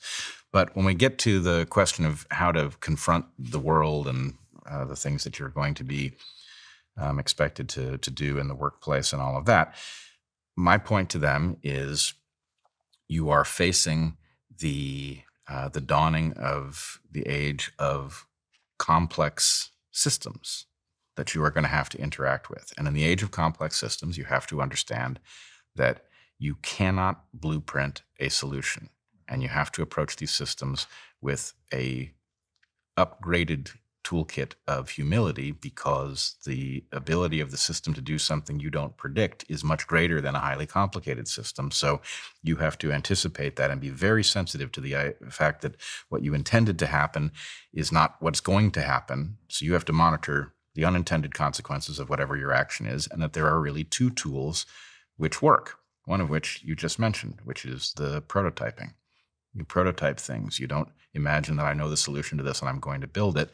You imagine, I think there's a solution down there. I'm going to make a proof of concept, and then I'm going to discover what I don't know, and I'm going to make the next version, discover what I don't know, and eventually you may get to something that actually truly accomplishes the goal. So prototyping is one thing. And also, instead of using the blueprint as the metaphor in your mind, navigate. You can navigate somewhere. And that the way I think of it is a surfer is in some ways mastering a complex system, but they're not doing it by planning their days surfing down the waves. You can't do that. What you can do is you can be expert at absorbing feedback and navigating your way down the wave, and that's the right approach for a complex system. Nothing else is going to work. And so I guess the final piece is general tools, always, no specialization. This is the age of generalists, and invest in those tools and they will pay. So the guiding philosophy for me is to produce high agency generalists. So ultimately, I want them to be motivated, self-starters, and have a wide general toolkit. I imagine them very much what you imagine, which is instructing robots, instructing agents, coming up with ideas. And I imagine them having a very high velocity life where they may be writing a book, organizing a festival, having a podcast, starting a business, and being part of somebody else's business all at once. It's the era of the ADHD. Yeah, right. So the high agency generalist is the kind of guiding philosophy. Some of the things that we do is like we do chess, we do Brazilian jiu-jitsu, we do dancing, we do acting classes, playing in nature, entrepreneurship, understanding that you can start a lemonade. We just did lemonade stands, which was amazing. We sold lots of lemonade on the street. So those kind of things, and jumping from one thing to the next thing, but also trying to avoid too many screens and forcing them into making stuff from what's going on around the house. Some distinctions that we try and give them is the difference between creating and consuming, because I think AI has this superpower of making you a hyper consumer or a hyper creator. And if you don't understand the distinction between creation and consumption, you end up falling into the consumption trap, whether it be porn or just news or things that feel like you're productive, but you're actually just consuming stuff. Won't that be the most successful AI? The one that plays with my dopamine the most? Yeah, and makes you think that you're achieving something when you're actually just consuming something. So trying to give them the understanding that there is this difference in their life between creation and consumption, and to be on the creation side. I started my first business at 12 years old, and then I started more businesses at 14, 15, 16, 17, and 18. And at that time, what I didn't realize is that being a founder with no money meant that I also had to be the marketeer, the sales rep, the finance team, customer service, and the recruiter. But if you're starting a business today, thankfully there's a tool that wears all of those hats for you. Our sponsor today, which is Shopify. Because of all of its AI integrations, using Shopify feels a bit like you've hired an entire growth team from day one, taking care of writing product descriptions, your website design, and enhancing your product's images. Not to mention the bits you'd expect Shopify to handle, like the shipping, like the taxes, like the inventory. And if you're looking to get your business started, go to shopify.com/Bartlett and sign up for a $1 per month trial. That's shopify.com/Bartlett. The thing that I think, all agree on is that this is inevitable. Do you agree with that, Bret? I think it's sad that it is inevitable, but at this point it is. What part of it do you find sad? We have squandered a long period of productivity and peace in which we could have prepared for this moment. And our narrow focus on competition has created a fragile world that I'm afraid is not going to survive the disruption that's coming. And it didn't have to be that way. This was foreseeable. I mean, frankly, the movie 2001, which came out the year before I was born, anticipates some of these problems. And, we treated it too much like education. I mean, like entertainment, and not enough like education. So we are now, we've had the AI era opened without a discussion about its implications for humanity. There is now, for game theoretic reasons, no way to slow that pace, because as you point out, if we restrain ourselves, we simply put the AI in the hands of our competitors. That's not a solution, so I don't advocate it. But there's a lot more preparation we could have done. We could have recognized that there were a lot of people in jobs that were about to be obliterated, and we could have thought deeply about what the moral implications were and what the solutions at our disposal might have been. And having not prepared, it's going to be a lot more carnage than it needed to be. Amjad, I heard you say a second ago that what we should be talking about is how we deal with job displacement. Do you have any theories? If you were Prime Minister or president of the world, and your job was to deal with job displacement, let's just say in the United States, how would you go about that? The first thing I would do is teach people about these systems, whether it's programs on the TV or outreach or what have you, just trying to get people to understand how ChatGPT works, how these algorithms work. And as the new jobs arrive, I think there's going to be an opportunity for people to be able to detect that this job requires this set of skills, and I have this kind of experience, and although my experience are potentially outdated, I can repurpose that experience to do that job. I'll give you an example. A teacher, his name is Adil Khan. He started using at the time GPT-3. And felt like it does amazing work as a tools for teachers, or even potentially a teacher itself. So he learned a little bit of coding, and he went to Replit, and he built this company. And just 2 years later, they're worth hundreds of millions of dollars. Obviously, not everyone will be able to create businesses of that scale, but because you have an experience in a certain domain, you'll be able to build the next iteration of that using technology. So even if your job was displaced, you'll be able to figure out, what potentially comes after that. So I think people's expertise that they built, I don't think they're all for waste, even if your job went away. You can never really predict what jobs are coming. I mean, I think of this crazy situation where I tell my grandfather what is a personal fitness trainer, and his mind would be blown by this idea that, well, okay, I don't really want to go to the gym, so I have to make an appointment and pay someone to go to the gym and meet with me there. And then he stands there and tells me to lift heavy things that I don't really want to lift. And then he counts them and tells me that I've done a good job. And then I put the heavy things down. And then at the end of that, I feel really good and I pay him a bunch of money. My grandfather would be like, what on earth, have you been scammed? Is this? So we can never predict what this future of jobs would look like. Even just 20, 30, 40 years apart, the jobs rapidly and convincingly just can morph into something else. I think it's very dangerous, the idea that we need to focus on skills. I think the future is not in skills. Skills are being replaced. It's this idea that the education system has to stop being compartmentalized and has to be a lifelong learning approach. The Department of Education needs to be seeing people as lifelong learners who are constantly disrupted and need re-education. Interesting. That's going to be a thing that the Department of Education needs to start as a kid and go right through to maybe 70. Does the Department of Education have a role anymore at all? Depends on your definition of education. I think if you're trying to teach kids, or if you're trying to teach kids to, remember facts and figures from a history book, then no. But if it's about coaching, mentoring, being displaced, finding the next thing, and maybe if it's AI driven and all of those kind of things, then it's a different paradigm shift around what education is and what its purpose is.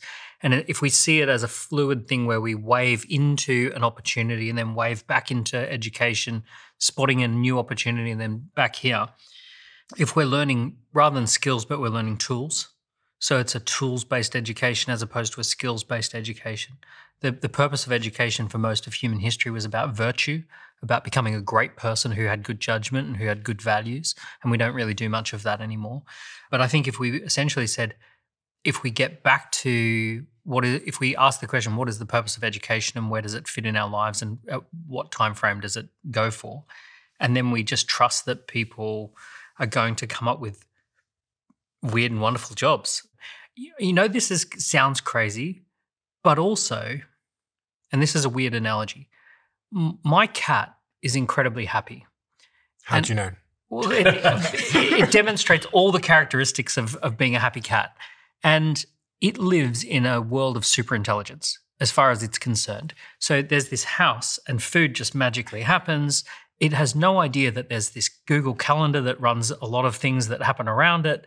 The food gets delivered. The money is magically made by something that is inconceivably more intelligent than the cat. And yet the cat has evolved to be living this life of purpose and meaning inside the house. And as far as it's aware, it's got a great life. But you have the power at any moment, if you're having a bad day, to do something not so pleasant. to that cat, and it can't really reciprocate that. Exactly, but what's in it for me to hurt the cat? Because in this analogy, you might want to move house, and the landlord doesn't allow cats, so you've got a decision to make. Yeah, there are things that the cat is highly disrupted by due to no fault of the cat. I get it, but as far as cat existence goes, and the history of cats, if you were to ask that cat, do you want to trade places with any of the other cats that came before you, it would probably say, I don't want to take the risk because all the other cats had to fend for themselves in a way that I don't have to. It's very possible that we end up living in a life a lot like the house cat, in the sense that from our perspective, we're having very interesting lives and purpose, meaning, and just there's this massive higher intelligence that's just running stuff. And we don't know how it works, but it doesn't really matter how it works. We are the beneficiaries of it, and it's doing important things, and we're enjoying being house cats in its life. I have a few things to say about this. One, I'm pretty sure your cat's not as impressed with your capacity as you are, or as you think he is. I just know cats well enough to be pretty sure of that. But it looks down on me. Yeah, you're right. I think it's a fair point that there is an existence, and actually, pets really do have it. If they have loving owners, they really do have it pretty great. And I would also point out that there's a way in which we already are this way. Most of us do not understand the process that results in electricity coming out of the walls of our house or the water that comes out of the tap. And we're pretty much okay with the fact that somebody takes care of that, and we can busy ourselves with whatever it might be. But the place that I find something troubling in your description is that you say that the nature of what we do is to deal with the fact that jobs are always being upended. That's a very new process. That is the hypernovelty process. It used to be that it was only very rarely that a population had a circumstance where you didn't effectively do exactly what your immediate ancestors did, right? In general, you took what the jobs were, you picked something that was suited to you, and you did that thing. Intergenerationally. And the point is, we've now gotten to the point where even within your lifetime, what is possible to get paid for is going to shift radically in ways that nobody can predict. And that is a dangerous situation. Like probably every 2 years, like 2 or 3 years. Right. And so maybe there's some model by which we can surf that wave, and you can learn a generalist toolkit, and that your survival doesn't depend on your being able to, switch up every 2 years and never miss a beat. Or maybe we can't. But I do think it is worth asking the question, if the rate of technological change has taken us out of the normal human circumstance of being able to deduce what you might do for a living based on what your ancestors did, and put us in a situation where what your ancestors did is going to be perfectly irrelevant no matter what, that is effectively a choice that has been made for us. And we could choose to slow the rate of change so that we would live in some kind of harmony where our developmental environment and our adult environment were a match. Now, as a biologist, I would argue if we don't do something like that, this is a matter of time. How would we change? How do we slow the rate of change? Well, I mean, you can be the Amish, right? You can be the Amish and live in your own communities, and I would assume some people would want that. Well, when Heather and I wrote our book, I wanted the first chapter to be, are the Amish right? And the answer is they can't be exactly right because they picked an arbitrary moment to step off the escalator. But are they right that there's something dangerous about this continuing pattern of technological change? Clearly they are. What do the Amish do, for anyone that doesn't know? The Amish live as if it was, 1850 or something?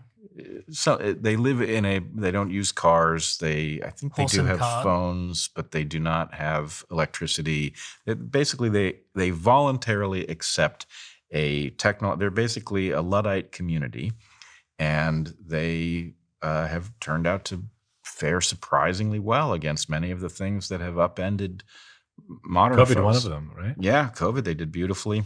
quite happy people. Very low autism rates. They have all sorts of advantages. So anyway, I'm not arguing that we should live like the Amish. I don't see that. But I do think the idea that they had an insight, which was you need to step off that escalator because you're just going to keep making yourselves sicker, is probably right. Now, maybe this is a one-time shift. We've stepped over the event horizon. We are going to be living in the AI world. And maybe if we're careful about it, we can figure out how to turn that landscape of infinite possibility that you're describing into a place that doesn't change, that you always have the opportunity to decide what needs to be done, but that that living over that event horizon is not an ever-changing process. It's just the next frontier. I do want to also propose or ask the question, when we talk about a hyper-changing world, isn't it harder for older people to learn because of the way that the brain works in terms of processing speed and memory flexibility? So I was wondering if you're going to get a situation where, like, my father, because of his brain and the reduced memory flexibility and processing speed that happens when you're older, is going to struggle significantly more than my niece, who can seem to learn. I mean, my niece knows 5 languages and she's 7 or something crazy like that. 5 languages. But I mean, the brain is much more plastic, isn't it? So and that goes back to our evolutionary psychology, which evolutionary history, which you know much more than I do about. Of we're meant to learn our lessons when we're young, use that information for a lifetime. But if that information's changing quickly, well, this is exactly what I'm pointing to. It is not normal for your developmental environment to fail to prepare you for your adult environment. The normal thing is, as a young person, you take on ever more of the responsibilities of the adult environment. And then at some point, you know, in a properly functioning culture, there's a rite of passage. You go into the bush for 10 days, you come back with, you know, a large, you know, game animal. And now you're an adult and you take that program that you've been building and you activate it. And that is normal. And, you know, you're a lot happier person. You're a lot more fulfilled if your life has that kind of continuity to it. And, you know, I'm not against the idea that we have enabled ourselves to do things that can't be done if that's the limit, but we have also harmed ourselves gravely. And I would like to somehow pry apart our ability to improve our well-being from our self-inflicted wounds that come from this never-ending pace of change. And I don't know if it's possible, but I think it's a worthy goal. Something amusing, I don't know if it's exactly a counterpoint, but during COVID especially, and you know, through the recent technological change, some people have started living closer to the more ancestral environment. So people whose jobs are online. Some of my friends like went and built communities, like collectives, where they, you know, live and they create farms and they eat, and then they eat, and they have like an email job. They do their email jobs for 5 hours and go out, and they all have children, and it's a fascinating life. And there was so much rethinking in Silicon Valley about how we live. And there's a bunch of startups that are trying to create cities where they're like, okay, we know that we're suffering because our cities are not really walkable. And there's so many reasons why we're suffering. First, we're not getting the movement. Second, there's a social aspect of walkable city where you're able to interact with people. You'll make friends by just happening to be in the same place as others. Let's actually build walkable cities. And if we want to, you know, transport faster, we'll have these self-driving cars on the perimeter of the city that are going around. And I think there are ways in which technology can afford us to live in a way that reverses, I guess, in a more local way. I like that vision, but I also am aware that there's a different vision, right? You see people in Palo Alto, for example, actually exerting, you know, very strong controls on how much their children are exposed to, you know, to phones. And I live in Palo Alto. Yeah. So you see that. On the other hand, what I am worried about is that the elites of Palo Alto don't realize that what they're doing is they're figuring out how to reduce the harm to their own families as they're exporting the harm to the world of these technologies that for everybody else are unregulated. And so the question is, can we bring everybody along? If the AI revolution is going to alter our relationship to work and everything else, can we bring everybody along so that at the end of this process, instead of saying, well, it's a shame that, 3 billion people were sacrificed to this transition, but progress is progress, we can really say, well, we figured it out. And everybody now is living in a style that is closer to their programming and closer to the expectations of their physical bodies. If that were true, then I would love to be wrong in my fears about what's coming. But unfortunately, the market is not going to solve this problem without our being deliberate about forcing it to. What's your biggest fear? Like when you say my fears about what's coming, what do you like? What's the picture that comes in your mind? Oh, it's a whole different topic, actually.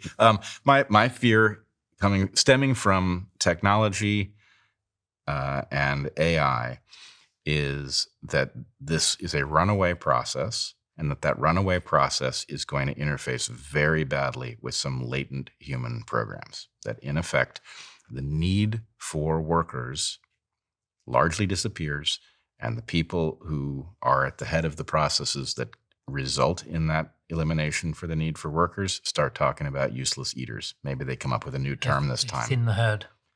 Yep, or they allow it to be thinned or something. Bret, I've heard you talk about the 5 key concerns you have, or the 5 key threats you have before. Could you name those 5? So the first one is the one I worry least about. I don't worry zero about it, but I worry least about it, which is the malevolent AI that the doomers are so focused on.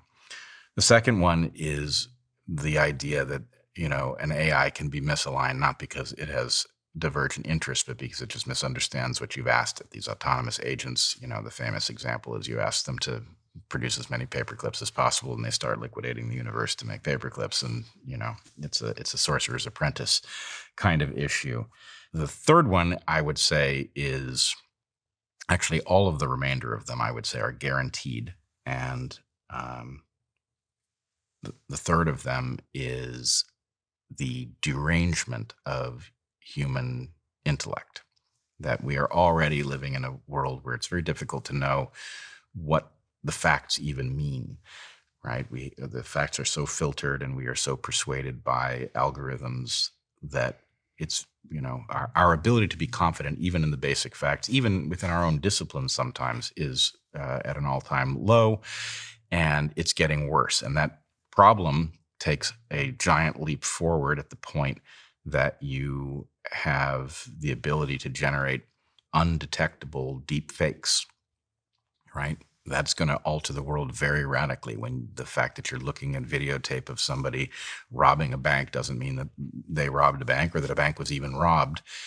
So anyway, I call this... We deal with this a lot, by the way. I think every single week I have a chat of people that just are now basically spending, I'd say 30% of their time dealing with deepfakes of me, doing crypto scams, inviting people to Telegram groups, and then asking them for credit card details. We had one on X. I think you probably saw it, Dan, didn't you, of me?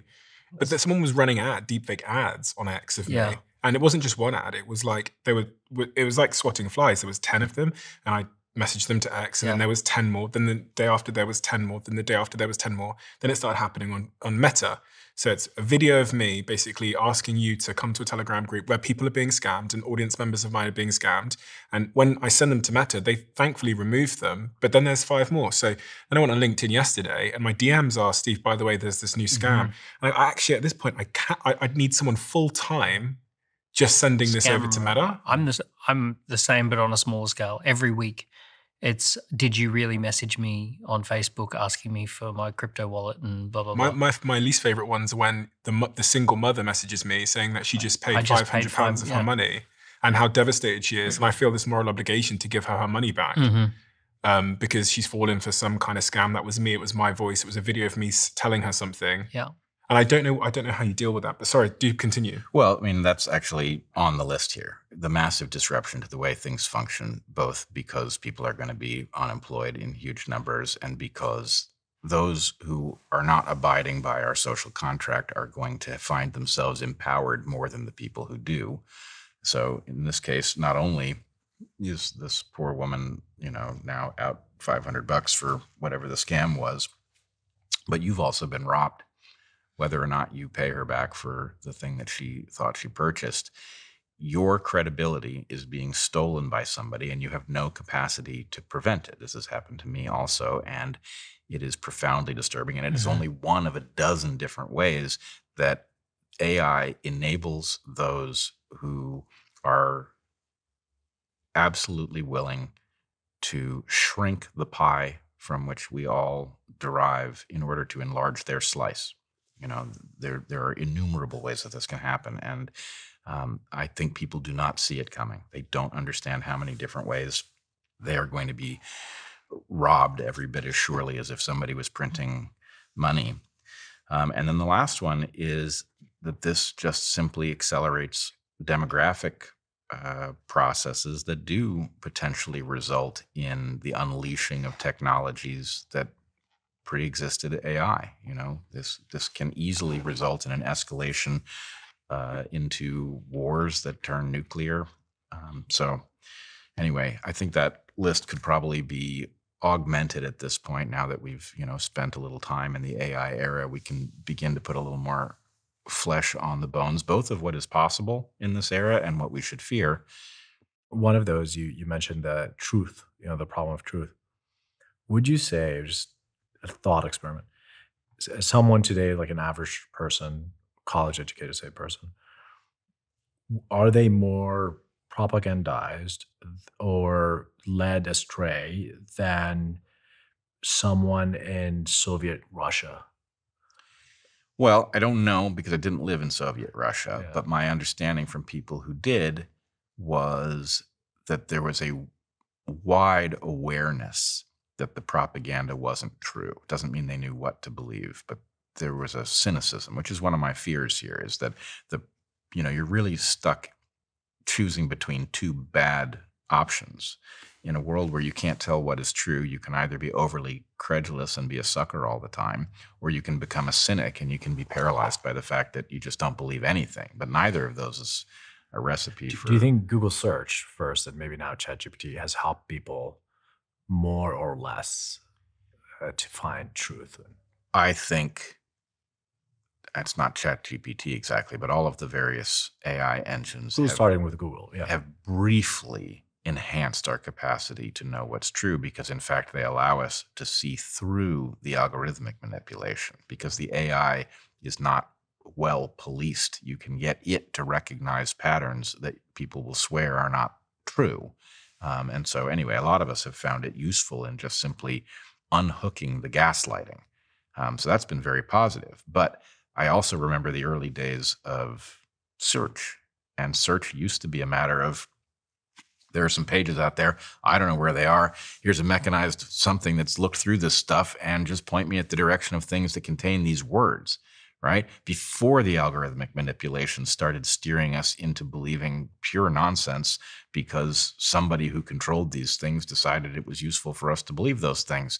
So my guess is, at the moment, AI is enhancing our ability to see more clearly, but that really depends on some kind of agreement to protect that capacity that I'm not aware of us having.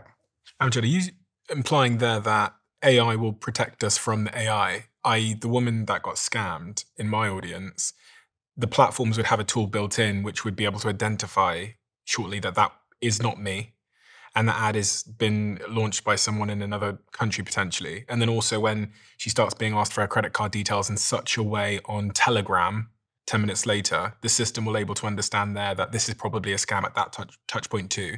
And it will also be the defense, not just the offense. Well, first thing, question, is Meta incentivized to solve this problem?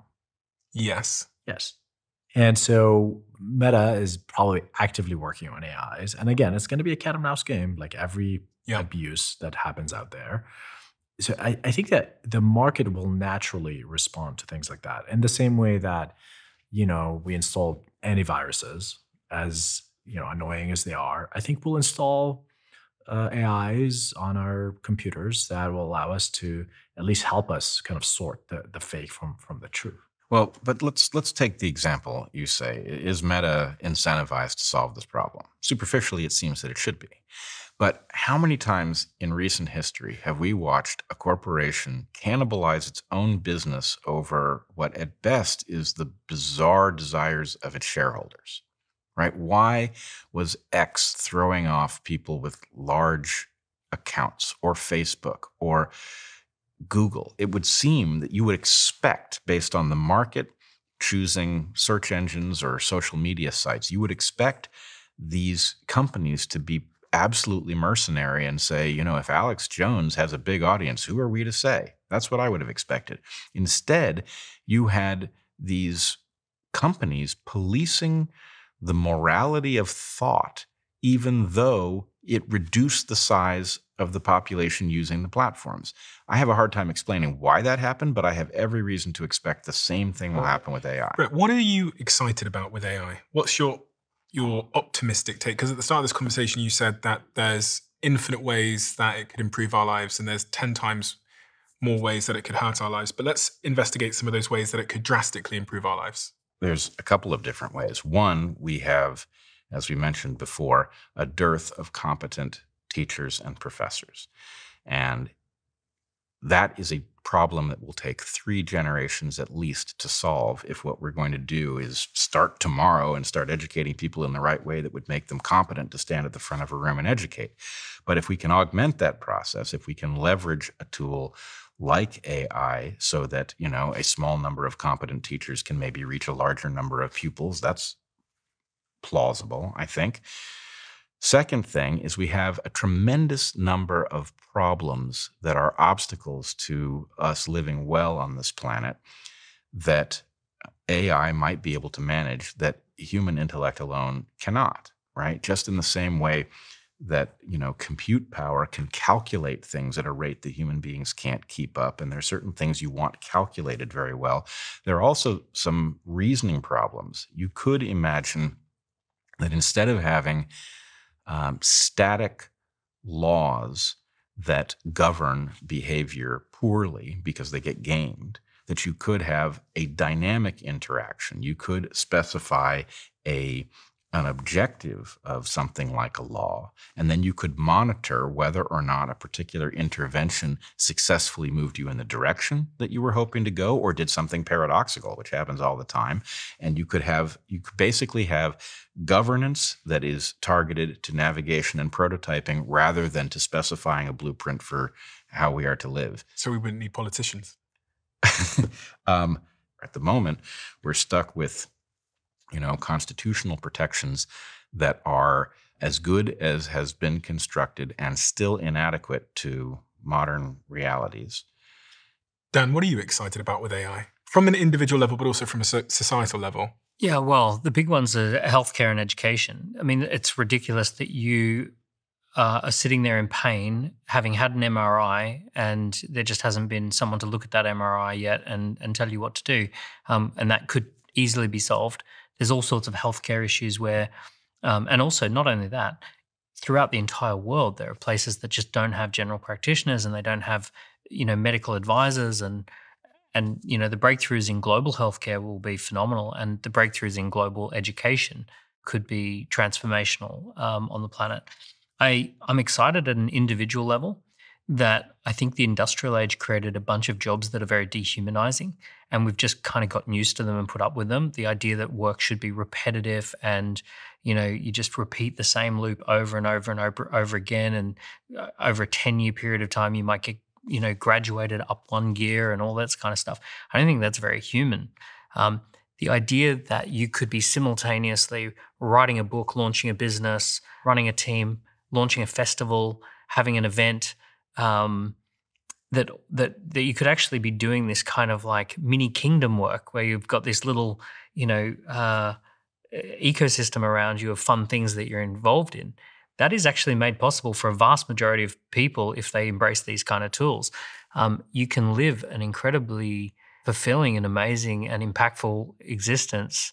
Or I know that I do as a result of having these tools in my life. Like I'm doing things that I could have only dreamed about as a kid. And what would you say to entrepreneurs? I know you work with thousands of entrepreneurs. What are you telling them in terms of their current businesses or business opportunities that you're foreseeing?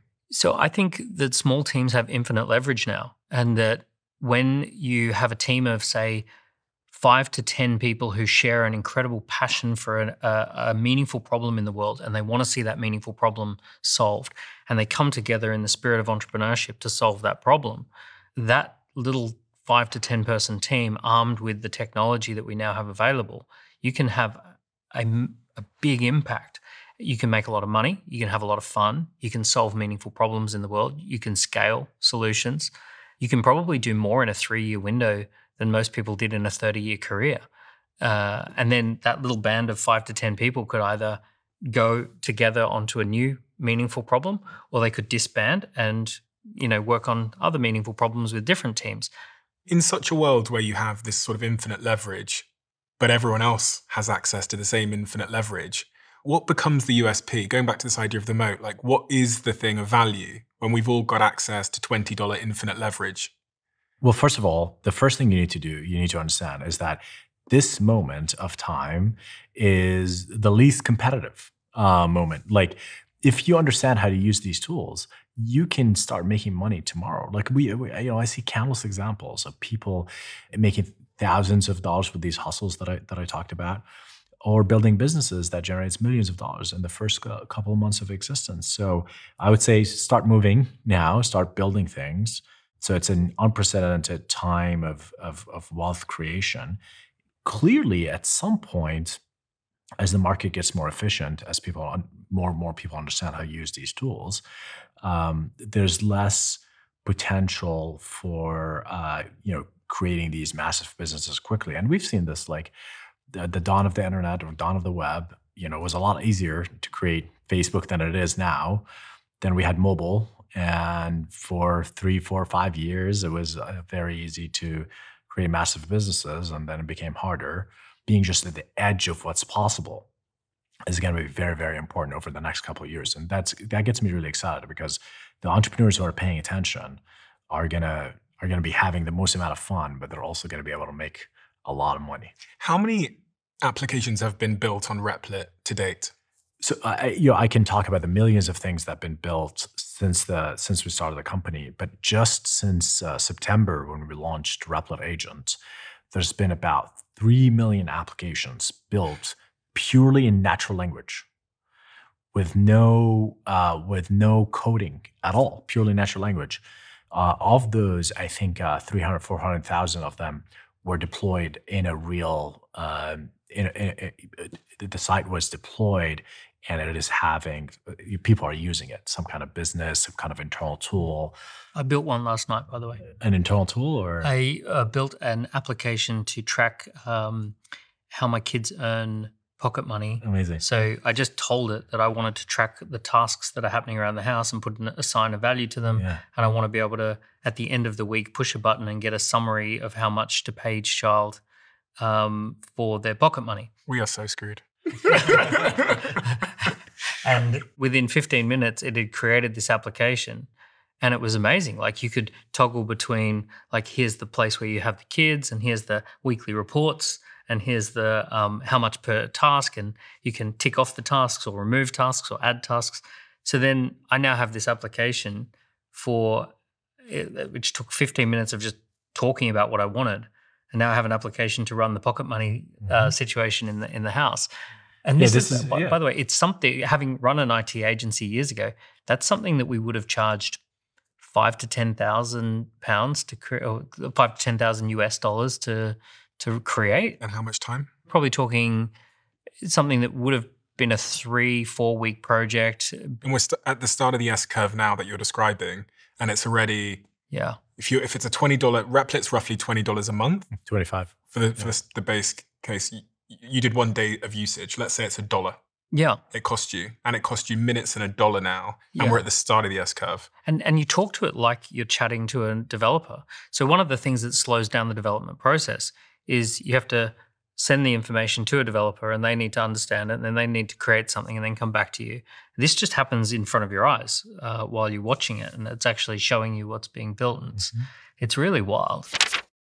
This one change has transformed how my team and I move, train, and think about our bodies. When Dr. Daniel Lieberman came on the Diary of a CEO, he explained how modern shoes, with their cushioning and support, are making our feet weaker and less capable of doing what nature intended them to do. We've lost the natural strength and mobility in our feet, and this is leading to issues like back pain and knee pain. I'd already purchased a pair of Vivo barefoot shoes, so I showed them to Daniel Lieberman, and he told me that they were exactly the type of shoe that would help me restore natural foot movement and rebuild my strength. But I think it was plantar fasciitis that I had, where suddenly my feet started hurting all the time. And after that, I decided to start strengthening my own foot by using the Vivo barefoots. And research from Liverpool University has backed this up. They've shown that wearing Vivo barefoot shoes for 6 months can increase foot strength by up to 60%. Visit vivobarefoot.com/DOAC and use code DIARY20 from my sponsor for 20% off. A strong body starts with strong feet.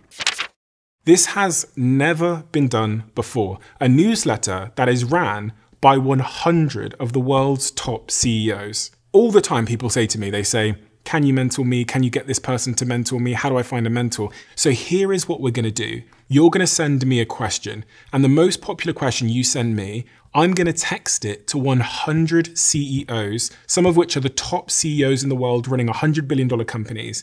And then I'm going to reply to you via email with how they answered that question. You might say, how do you hold on to a relationship when you're building a startup? What is the most important thing if I've got an idea and don't know where to start? We email it to the CEOs, they email back, we take the 5-6 top best answers, we email it to you. I was nervous because I thought the marketing might not match the reality, but then I saw what the founders were replying with and their willingness to reply, and I thought, actually, this is really good. And all you've got to do is sign up, completely free.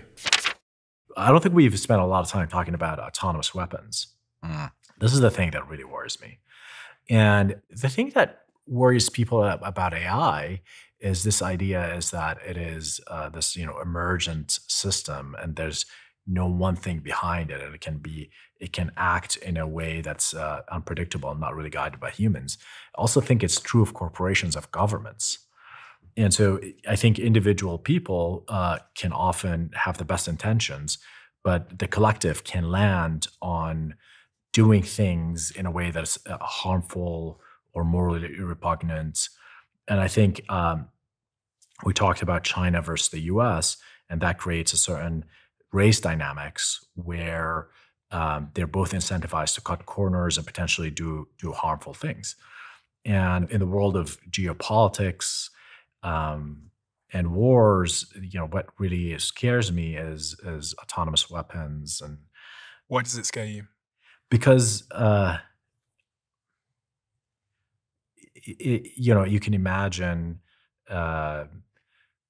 autonomous drones being trained on someone's face, and you can send a swarm of drones, and they can be this sort of autonomous killing assassination machine, and it can sort of function as a country versus country technology in the world of war, which is still crazy, but it can also become a tool for governments to subjugate the citizens. And people think we're safe in the West, but I think the experience with COVID showed that even the systems in the West can very quickly become draconian. Yeah. Apparently, I've heard in Iran that they have face recognition cameras that detect whether women are wearing hijabs in their own cars, and it automatically detains the car if you're driving and you're not wearing a hijab. And if you're certainly if you're walking down the street, it just picks that up and immediately you're in trouble. You can it acts as a police officer and a judge and a lawmaker. It's the judge, jury, and executioner essentially, and it just happens instantaneously. I mean, what happened in Canada with the truckers' protests, where they froze their bank account by virtue of just being there, just by being in that location. And just to confirm that, Iran has implemented a comprehensive surveillance system to enforce its mandatory hijab laws utilizing various technologies, one of which is cameras and facial recognition. So they've put cameras in public spaces to identify women who are not adhering to the hijab dress code. Yeah. And just on that, London has just put those facial recognition systems into London and also all throughout Wales. And they're being rolled out at speed.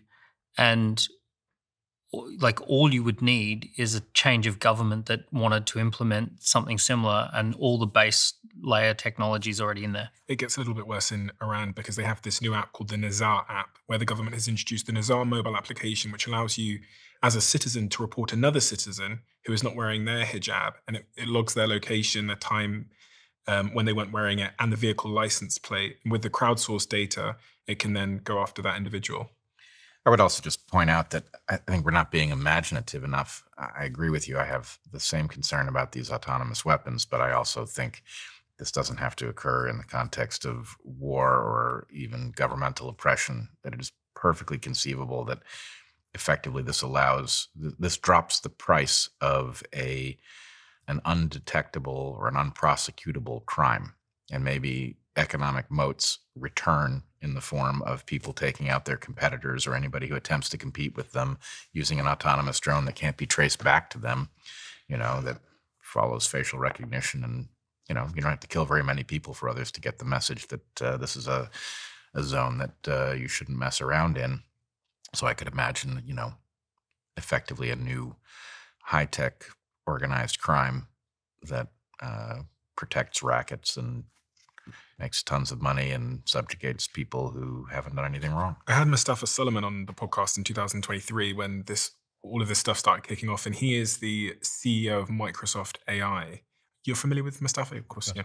And one of the things he said to me at the time was, one of my fears is a tiny group of people who wish to cause harm are going to have access to tools that can instantly destabilize our world. That's the challenge. How to stop something that can cause harm or potentially kill. That's where we need containment. And it sounds a little bit like what you're saying, Amjad, that we will now have these tools. You were talking in the context of the military, but as Bret said, there are even smaller groups of people that might have been, cartels or gangs, can do similar harm. And at the moment, in terms of autonomous weapons, both the US and China are investing heavily in AI-powered weapons, autonomous drones, and cyber warfare because they're scared of the other one getting it first. And we talked about how much of our lives run on the internet, but cyber weapons and cyber AI agents that could be deployed to take down China's X, Y, or Z, or vice versa, are of real concern. Yep. Yeah, I think all of that is a real concern. Unlike Mustafa, I don't think containment is possible. Part of the reason why this game theoretic system of competition between the US, China, corporations, individuals makes it so that this technology is already, is already out, and really hard to put it back in the bag. I did ask him this question, and I remember the answer because it was such a stark moment for me. I said to Mustafa, "Do you think it's possible to contain it?" And he replied, "We must." So I asked him again, I said, "Do you think it's possible to contain it?" And he replied, "We must." And I asked him again, I said, "Do you think it's possible?" And he said, "We must." So the problem with that chain of thinking is that it might lead to an oppressive system. Yeah. There is one of the, say, doomers or philosophers of AI, which I respect his work. His name is Nick Bostrom. And he was trying to think of ways in which we can contain AI. And the thing that he came up with is perhaps more oppressive than something that the AI would come up with. It's like total surveillance state. You need total surveillance on people's computers, on people's ideas, to not invent AI or AGI. It's like taking the guns or something. Or right, exactly. I mean, there's always this problem of containing any sort of technology, is that you do need oppression and draconian policies to do that. Are you scared of anything else or concerned about anything else as it relates to AI outside of autonomous weapons? We talked about the birth rate crisis, and I think a more generalized problem there is creating virtualized environments via VR, where everyone is living in their own created universe. And it's so enticing, and even simulates work and simulates struggle, such that you don't really need to leave this world. And so every one of us will be solipsistic, similar to the Matrix. Ready Player One. Ready Player One. We're all kind of plugged. Even worse than Ready Player One, at least that's a massively networked environment. I'm talking about AI simulating everything for us, and therefore you're literally in the matrix. You know, Maybe this is. I was about I had that same thought. I've enjoyed this great simulation. Yes, and so I mean, are you familiar with the Fermi's paradox? No, I'm not. So Fermi's paradox is the question. The professor, his name is Fermi. He asked the question: if the universe is that vast, then where are the aliens? The fact that humans exist, you can deduce that other civilizations exist. And if they do exist, then why don't we see them? And then that spurred a bunch of Fermi solutions. So there's, I don't know, you can find hundreds of solutions on the internet. One of them is the sort of house cat thought experiment, where actually aliens exist, but they kind of put us in an environment like the Amish in a certain time and do not expose us to what's going on out there. So we're pets. Maybe they're watching us and kind of enjoying what we're doing. Stopping us from hurting ourselves. Stopping us from hurting ourselves. There's so many things, but one of the things that I think is potentially a solution to the Fermi's paradox, and one of the saddest outcomes, is that civilizations progress until they invent technology that will lock us into infinite pleasure and infinite simulation, such that we don't have the motivation to go into space to seek out the exploration and potentially other alien civilizations.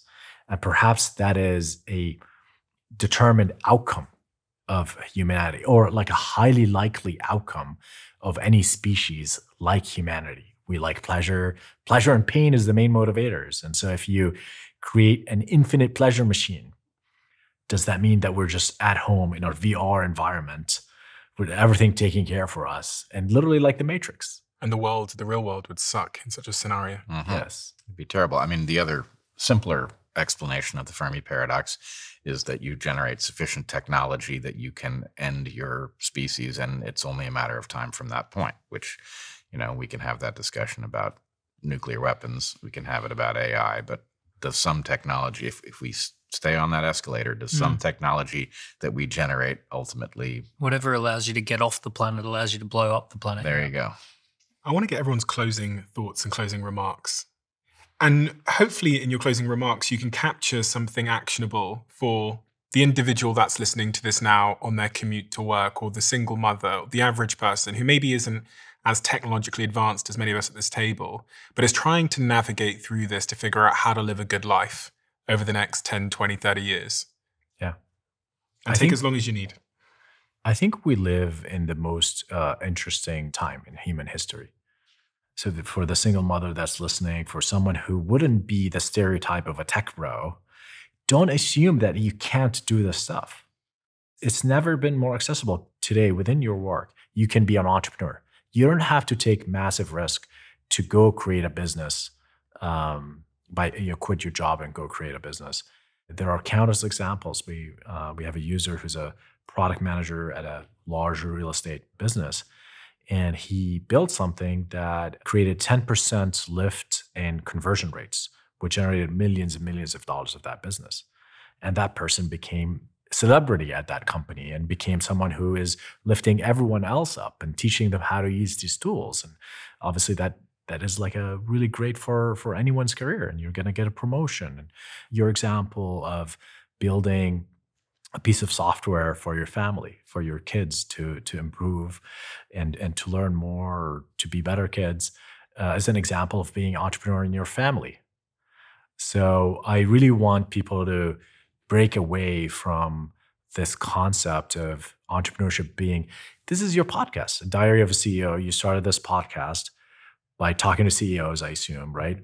And over time, it changed to everyone can be a CEO. Everyone is some kind of CEO in their life.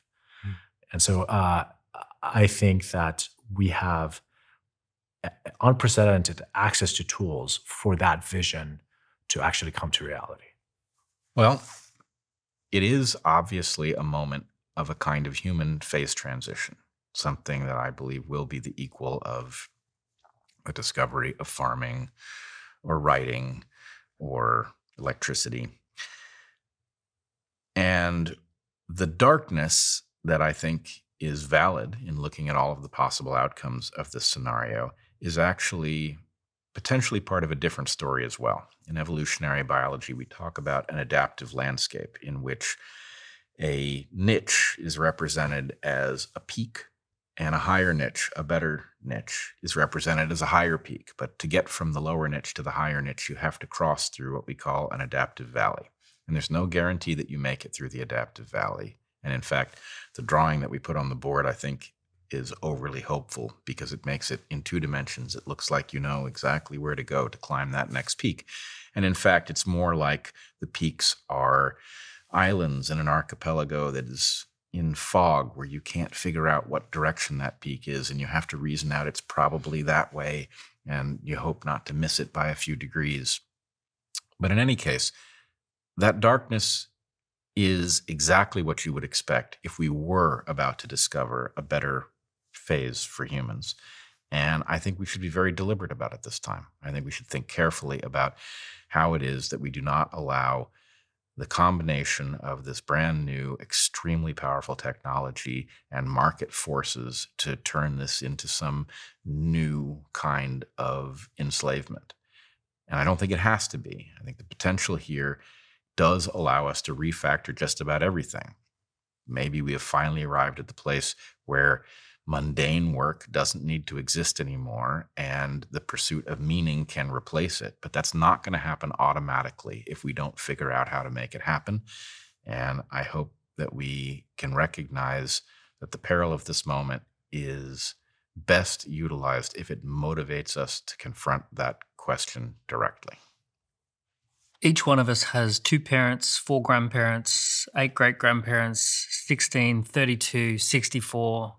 You've got this this long line of ancestors who all had to meet each other. They all had to survive wars. They all had to survive illness and disease. Everything had to happen for us. Each individual, all of this stuff had to happen for us to get here. And if we think about all the people in those thousands and thousands of people, every single one of them would trade places in a heartbeat if they had the opportunity to be alive at this particular moment. They would say that their life was struggle, disease, that their life was a lot of mundane and meaningless work. It was dangerous. You know, every single one of us has probably got ancestors that were enslaved, probably got ancestors that died too young, probably got ancestors that worked horrific conditions. We all have that. And they would all just look at this moment and say, wow, so are you telling me that you have the ability to solve meaningful problems, to come up with adventures, to travel the world, to pick the brains of anyone on the planet that you want to pick the brains of? You can just listen to a podcast. You can just watch a video. You can talk to an AI. Like, are you telling me that you're alive at this particular moment? Please make the most of that. Like, do something with that. You know, you can sit around pontificating about society and how society might work, but ultimately it all boils down to what you do with this moment. And solving meaningful problems, being brave, having fun, making your little dent in the universe, you know, that's what it's all about. And I feel like there's an obligation to your ancestors to make the most of the moment. Thank you so much to everybody for being here. I've learned a lot and I've developed my thinking, which is much the reason why I wanted to bring us all together, because I know you all have different experiences, different backgrounds in education, you're doing different things, but together it helps me sort of pass through all of these ideas to figure out where I land. And I ask a lot of questions, but I am actually a believer in humans. I was thinking about this a second ago. I was thinking, am I optimistic about humans' ability to navigate this just because I have no other choice? Because as you said, the alternative actually isn't worth thinking about. And so I do have a optimism towards how I think we're going to navigate this, in part because we're having these kinds of conversations. And we, in history, haven't always had them at the birth of a new revolution. When we think about social media and the implications that had, we're playing catch up with the downstream consequences. And I am hopeful. Maybe that's the entrepreneur in me. I'm excited. maybe that's also the entrepreneur in me. But at the same time, to many of the points Bret's raised and Amjad's raised and Dan's raised, there are serious considerations as we swim from one island to another. And because of the speed and scale of this transformation that Bret highlights, and you look at the stats of the growth of this technology and how it's spreading like wildfire, and how once I tried Replit, I walked straight out and I told Kozi immediately, I was like, Kozi, try this. And she was on it and she was hooked. And then I called my girlfriend in Bali, who's the breathwork practitioner. And I was like, type this into your browser, REPLIT. And then she's making these breathwork schedules with all of her clients' information ahead of the retreat she's about to do. It's spreading like wildfire because we're internet native. We were native to this technology. So it's not a new technology, it's something on top of something that's intuitive to us. So that transition, as Bret describes it, from one peak to the other or one island to another, I think is going to be incredibly destabilizing. And having interviewed so many leaders in this space, from Reid Hoffman, who's the founder of LinkedIn, to the CEO of Google, to Mustafa, who I mentioned, they don't agree on much, but the thing that they all agree on, and that Sam Altman agrees on, is that the long-term future, the long-term way that our society functions is radically different. People squabble over the short term. They sometimes even squabble over the midterm or the timeline, but they all agree that the future is going to look completely different. Amjad, thank you for doing what you're doing. We didn't get to spend a lot of time on it today, and this is typically what I do here, but your story is incredibly inspiring. Incredibly inspiring from where you came from, what you've done, what you're building.